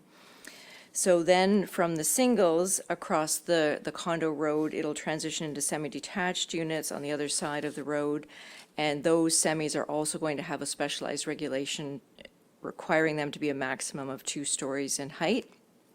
The apartment proposal was revised to ensure that it meets the minimum amount of common amenity area required by the zoning bylaw. And in fact, the common amenity area for the apartment site was more than doubled in the revised plan. And as mentioned, the apartment includes underground parking, and that will increase the amount of amenity area on the site.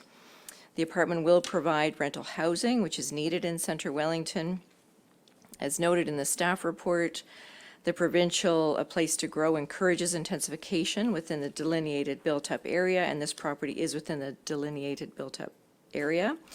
And provincial policy statement also directs the county and the township to provide for an appropriate range and mix of housing types and densities to meet projected requirements of current and future residents. The Fergus urban area has been allocated an increase of 5,810 households between 2016 to 2041. Included in this item on the agenda was the September 4th, 2019 County Wellington PowerPoint presentation. And that county presentation states that the current vacancy rate is 1%, while a healthy vacancy rate for rental housing is 3%. Renters are spending over 41% of their income on housing, where they should be spending closer to 30%, bless you. One of the slides asks the question, why aren't builders building the homes we need? A number of responses are provided. This evening, however, council has a local builder before them willing to build rental housing. The zoning merely needs to be approved. So we're pleased to be here in support of the staff recommendation to approve this zone change application, and Taylor and I are available to answer any questions that council may have. Thank you. Thank you very much, Astrid. Questions from council? Councillor McCray. Thank you, Mayor Linton. Astrid, I guess one question I have is, I know how important it is to the residents on Duncan Court not to look out their backyards and see a two-story building with people looking down into them. Is there any chance that these proposed one-story buildings could be the norm or the preferred choice as opposed to having a two-story max? The owner has committed to, where possible, build bungalows, but not exclusively.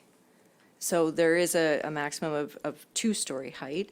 And I suppose I would make the comment as well that this is an urban area and a growing area. And I think when you're putting single-family homes next to single-family homes, there is an expectation that you live in an urban area, you may look out, you may see another home. So, and I understand that concern, but I think they've already committed to the maximum two-story height and to build bungalows where possible. Councillor McCray, follow-up? Yes, I'd strongly encourage building bungalows because we certainly have a shortage here. I'm aware of a lot of people who desperately love to get out of their houses and into something smaller where it's a single story that they can wander around. So I really encourage you to go. Okay. Yeah. Councillor Dunsmore. The buffer zone that you're putting in with the trees, so I don't know whether it's for you to answer this question or Brett, but who maintains ownership of that buffer zone should those trees fail to thrive at one point? Who's responsible for replacing them? Would you like me to? So these lots will be part of a condominium, because it's a condominium road. The lots themselves will be freehold. Having said that, we expect there to be conditions and potentially securities, and to ensure that the conditions of approval will be satisfied.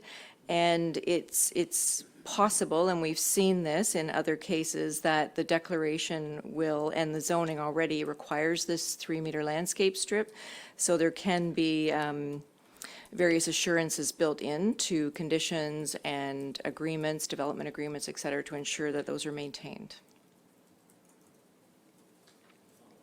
Follow-up, Councillor Dunsmore. So right now, there's none of that in this site plan. There's no assurances for the maintaining of that? Right now, we're just at the zone change process. We haven't started the condominium process yet. Okay, so that'll come at the condominium section, but we can't get that protection. We can, and we have a similar provision in the homes that back onto the houses on Collie Court in Storybrook East.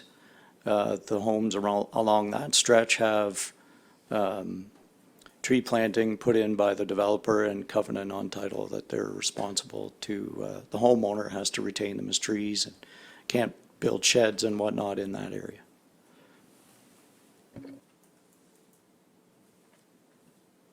Anything else from council? Councillor Kittredge. Thank you, Mayor.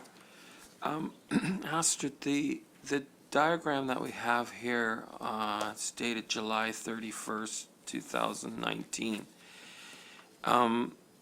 The only section for the underground parking, is that just underneath the building? Is that right? That's correct. So what you see under the building footprint would be the underground parking. The remainder are surface parking spaces. Okay. Can I ask another question? Following Councillor Kittredge. In the common amenity area, previously you were short, but now you have more because of that parking underneath. What exactly is in the common amenity? What are you planning there? What's going to be in that space? So that's something that will be reviewed at the time of site plan approval for the apartment site. We don't have the details of that yet, but that's something that the township has approval authority over. Anything else from council? Okay, I'll read the recommendation of the Council of the Township of Center Wellington, approve application RZ07-18 as amended, and the council deem that further public consultation is not required, and that a bylaw to amend bylaw 2009-045 be given 3 readings. Mover for that recommendation? Councillor Dunsmore, seconded by Councillor McCray. Any other questions? All in favor? Opposed? And that carries.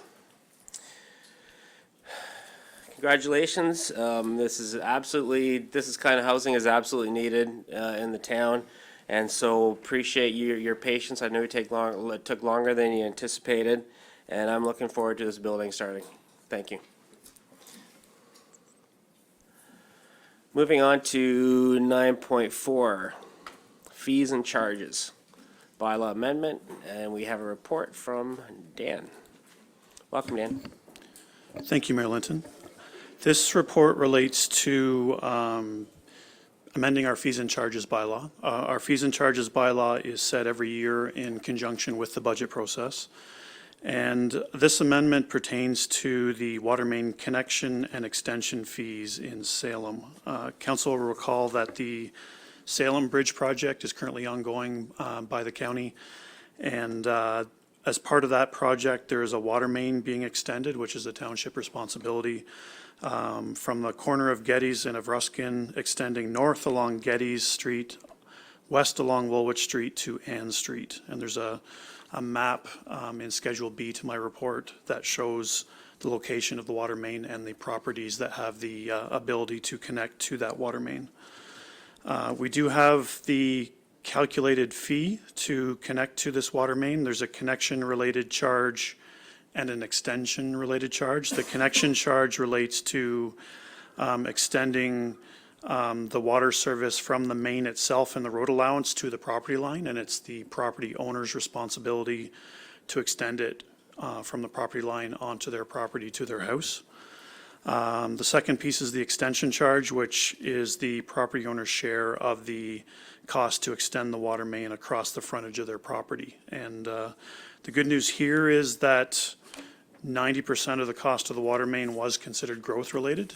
This is a major connection point for future water sources within the township. So 90% growth related, which means the property owners would only have to participate in 10% of the costs of the water main. Tendered results showed that the water main is going to cost approximately $905,000. When you net off the growth share of the project, there's roughly $90,000 in costs to be recovered from the property owners. Divide that by the 33 properties that are able to connect, and we get a cost of approximately $2,743 per property, which is a fairly good deal to connect into township water. As I mentioned, the 33 properties that are able to connect are shown in Schedule B to my report. It is strictly voluntary. There's no forced connections, but we do encourage customers to connect into our water and wastewater systems, partially due to systems growth. It provides more rate revenue and economies of scale, but it has additional environmental benefits as well.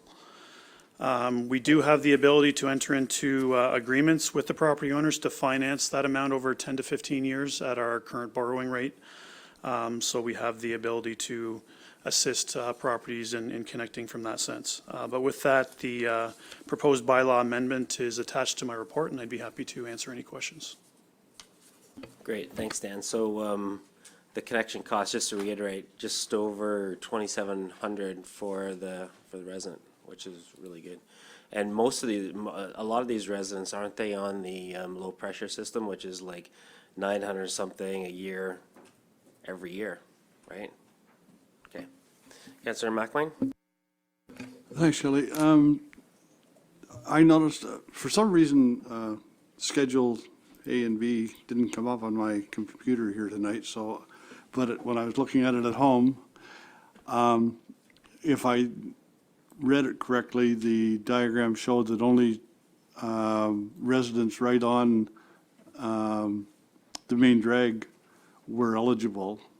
There is no plan to go up Smith Street or any of the side streets and offer the services there similar to what was done alongside Road 19 in Fergus when it got water and sewage? Through Mayor Linton, so that would be that'd be a separate capital project to extend the services. Certainly, that's an opportunity now that the kind of the main trunk water main is there. But at this point, it's not. Those projects aren't in our capital forecast at this time. Councillor Foster. Thank you, Your Worship. Just for clarity's sake, Dan, was it the 2,700 just for water or was it wastewater as well? I wanted to make sure I heard you correctly. Yes, through you, Mayor Linton, that is for water service connection only.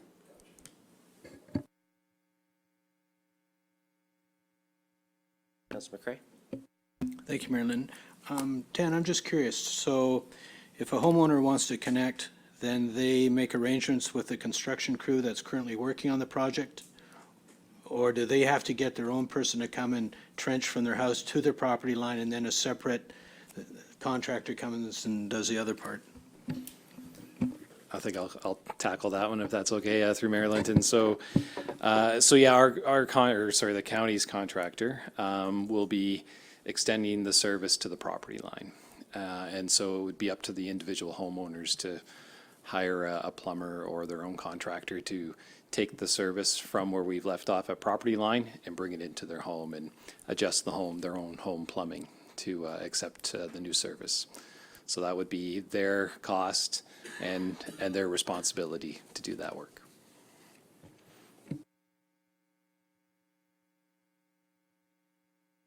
Anything else? Councillor McElwain?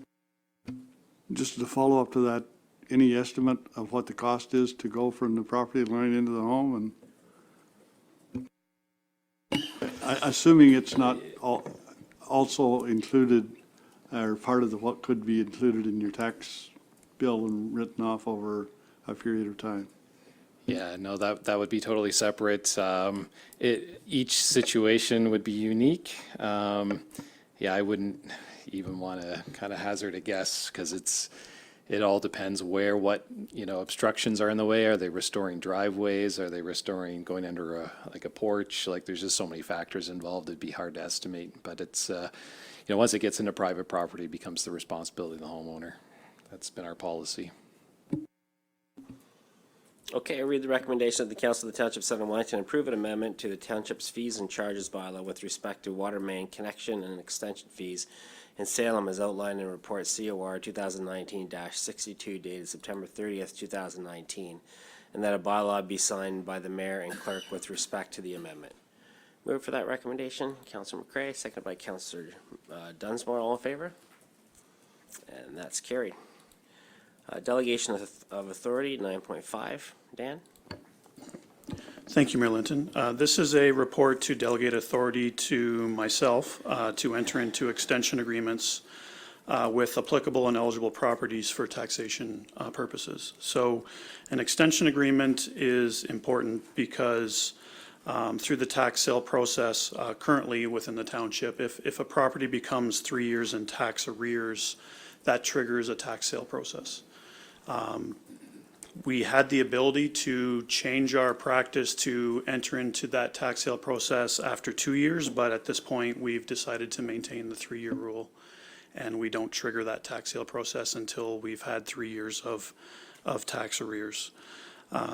After the 3 years in tax arrears, there's over a year process where a property is registered for tax sale, and during that registration of tax sale, we have the ability to enter into what is referred to as an extension agreement with the property owner, which provides the property owner more time to pay off their property taxes, penalties, and interest, and avoid the continuation of that tax sale process. This has always been an option to property owners, but to this point, each individual extension agreement has to come forward to council for approval, and there's been some hesitation on the property owner's side to do that through a very public process. So by giving delegation of authority to my position, this can be done at a staff level and wouldn't have to come to council for approval. We've included some of the details in the Municipal Act that relates to extension agreements and how they relate to the tax sale process, as well as a draft agreement that we would use as a template. So with that, like I said earlier, we're requesting delegation of authority. You'll see later on in the agenda for today, there is an information report on the information or the delegation of authorities that staff acted on in 2018. So if and when we did enter into an extension agreement, that would be, details of that at a very high level would be brought forward to council for information on an annual basis, so you'd know whether or not we're acting on that delegation of authority or not. But I'd happy to answer any questions that council may have. Thanks, Dan. Questions from council? Councillor McCray? Thank you, Mayor Linton. Dan, I have two questions for you. Currently, how many properties are in tax arrears? And considering the last 5 years, has there been a general increase or decrease? Through Mayor Linton, Councillor McCray was kind enough to provide this in advance, so I have some answers for him. We have approximately 11,500 properties township-wide, and on any given month, we issue roughly 1,200 tax arrears notices. So at any given month, we have approximately 1,200 properties that are in some form of tax arrears. And I'm not saying 3 years of tax arrears, just some form of tax arrears. And when it comes to tax arrears at the end of the last 5 fiscal years, it's ranged anywhere from $1.2 million to $1.4 million in taxation that is in arrears. But keep in mind, that's a culmination of township taxes, education taxes, county taxes. So just as an example, in 2019, we're bringing in more than $55 million in property taxes that gets distributed to not only ourselves, but the county and education. So to have 1.2 million in arrears compared to 55 million in collections, that's not too bad. Follow on, Councillor McCray. Thank you, Mayor Linton. So over the last 5 years, generally, we're seeing an increase in the number of tax arrears as opposed to a decrease? Through Mayor Linton, sorry, I forgot that part of the question. It was pretty stable at 1.4 million from 2014 to 2016, reduced to 1.3 million in 2017 and 1.2 million in 2018. So we're seeing a somewhat slow, steady decline in tax arrears over the last few years. Councillor Kitchers? Thank you, Mayor. I guess this bylaw would be triggered by them being 3 years in arrears. So that actually is the data that would be the number of people that are in that state, you know, over that 5-year period. It would be more relevant to whether this is, well, how we would use this bylaw. So do you have that information? Through Mayor Linton, so to give you an idea of the last 2 years, when we hit the end of a calendar year and we assess how many properties are with over 3 years of tax arrears, the last 2 years have been 45 to 48 properties at that point. We go through this process called farm debt mediation, where we have some assistance from external consultants to do an assessment on the property. From it's about the first 30 to 60 days after we've assessed how many properties should go through tax sale. That's reduced the 46 properties down to roughly 30 properties because some have come forward and made payments. When we actually register properties for tax sale, we're down to approximately 8 properties. And when we get down to the tax sale process, it's ranged from 0 properties up to 2 or 3 properties. So it's more than a year-long process from the time we identify a property to the point where it's actually triggering a tax sale. And I can say for the last 2 years anyway, since I've been treasurer, we've got down to 0 properties by the time we hit the final trigger point to initiate a tax sale.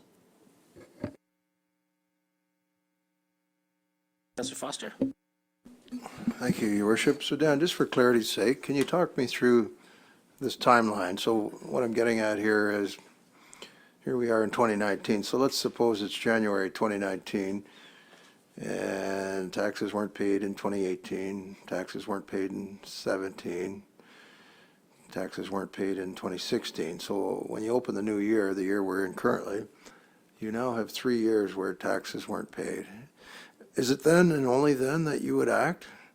And could you just talk me through generally that timeline? Thank you. Through Mayor Linton, so in the, what we're calling years 1 to 3, which in your example would be 2016, 2017, 2018, the property owner is receiving monthly arrears statements indicating that they're in arrears and that the amount is growing. At the end of the 3rd year, once we hit January of the 4th year, we give a notice that they're potentially entering into a tax sale process. And then that's when that farm debt mediation process occurs, where we review the property and it's registered for a tax arrears certificate, and that happens within the first 30 days of the 4th year. So in your situation, that would happen in the first month of 2019 for 3 years of arrears for the previous 3 years. At that point, once you've registered a property for tax arrears, a 1-year period from the date of registration starts, where they have a year to pay their taxes in full. And if that does not happen, they get a final notice, and the tax sale process initiates after that. Follow on, Councillor Foster. So in that situation, Dan, what happens if the person is able to make a partial payment applied to their 2016? Does that stave it off, or must it be paid in full all 3 years? Through Mayor Linton, once they're registered with a tax arrears certificate, payment has to be made in full unless they enter into one of these extension agreements. So it's the only mechanism they have to not come to the township and pay the taxes in full in that 365-day period. Follow on, Councillor Foster. Anything we can do to help people get on side, your worship, is a good thing. So I'd like to make a motion that we accept this process.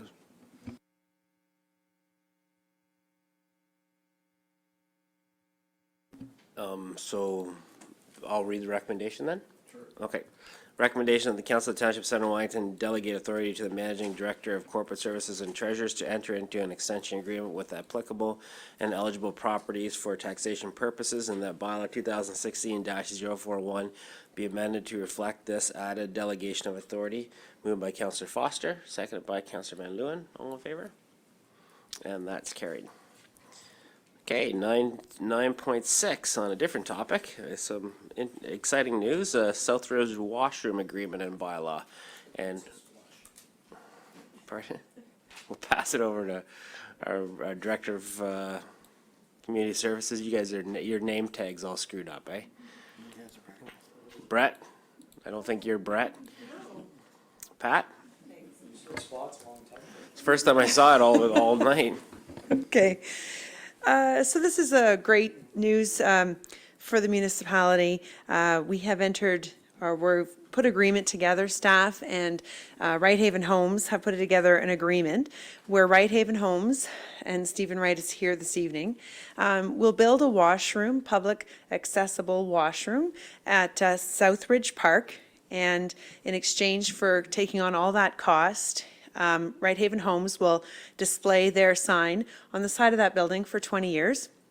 And once it's finished and built, the township will assume that facility for public use and take over maintenance and cleaning and opening and closing of that washroom.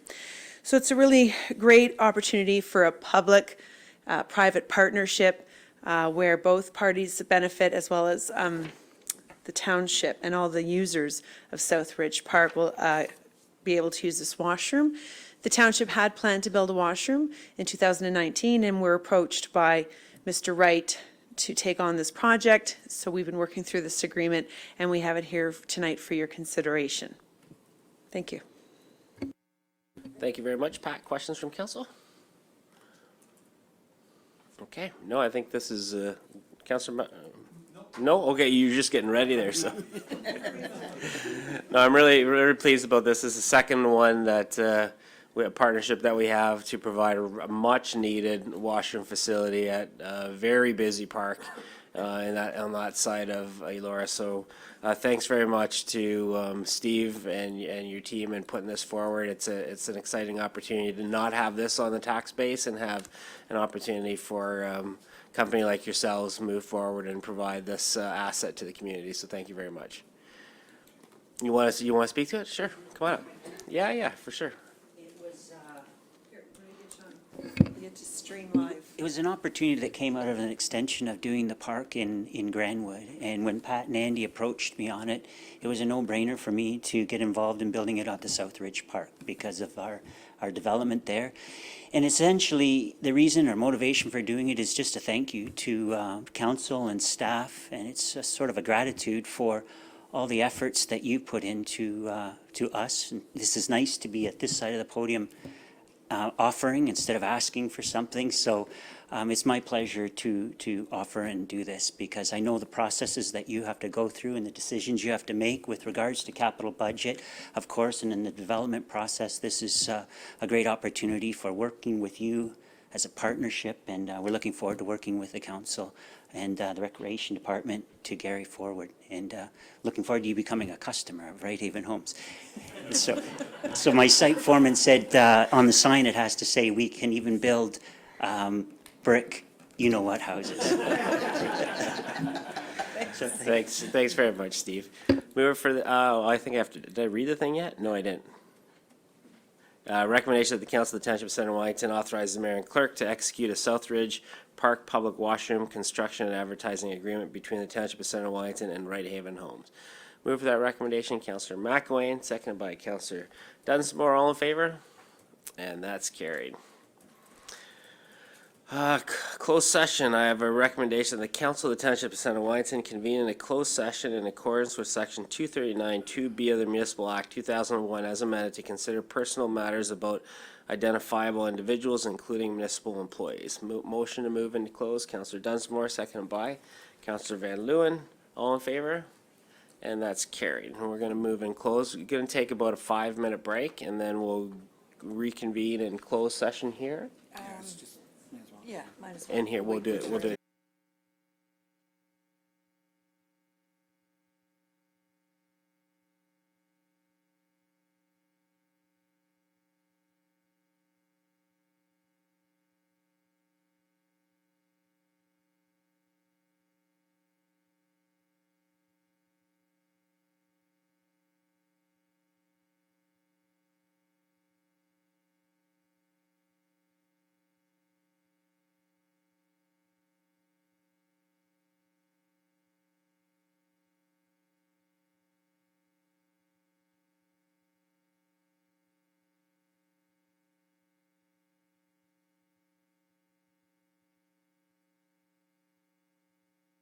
From our closed session, and there's a recommendation that's coming out of it, and I'll read that recommendation. Staff is recommending that the Council of the Township of Center Wellington receive for information CAO report CAO 2019-09 2019 Employee Compensation Program Update dated 30th of September 2019, and further that the Council of the Township of Center Wellington approve Appendix A 2019 proposed salary grid for implementation effective January 1st, 2020. Move for that recommendation. Councillor Dunsmore, seconded by Councillor McCrae. All in favor? Opposed? And that carries. Moving on to information items, we have 13.1 Consolidated Delegation of Authority Report that Dan was referring to. Any questions from council about that? There's no action required. Okay, so we have our bylaws, a number of bylaws there. I'll read the recommendation that the bylaws 2019-52 through 2019-56 be read a first, second, and third time and passed, signed by the mayor and clerk, and the corporate seal affixed. Move for that recommendation. Councillor Dunsmore, second by Councillor Van Leeuwen. All in favor? And that's carried. Confirmatory bylaw recommendation that bylaws 2019-57 to confirm the proceedings of council at its meeting held September 30th, 2019 be introduced a first, second, and third time and pass in open council. Move for that. Councillor McCrae, seconded by Councillor Dunsmore. All in favor? And that's carried. Motion to adjourn. Councillor Kittredge, seconded by Councillor Dunsmore. All in favor? Opposed? That's carried. Great. Have a great rest of the night, whatever's left of it.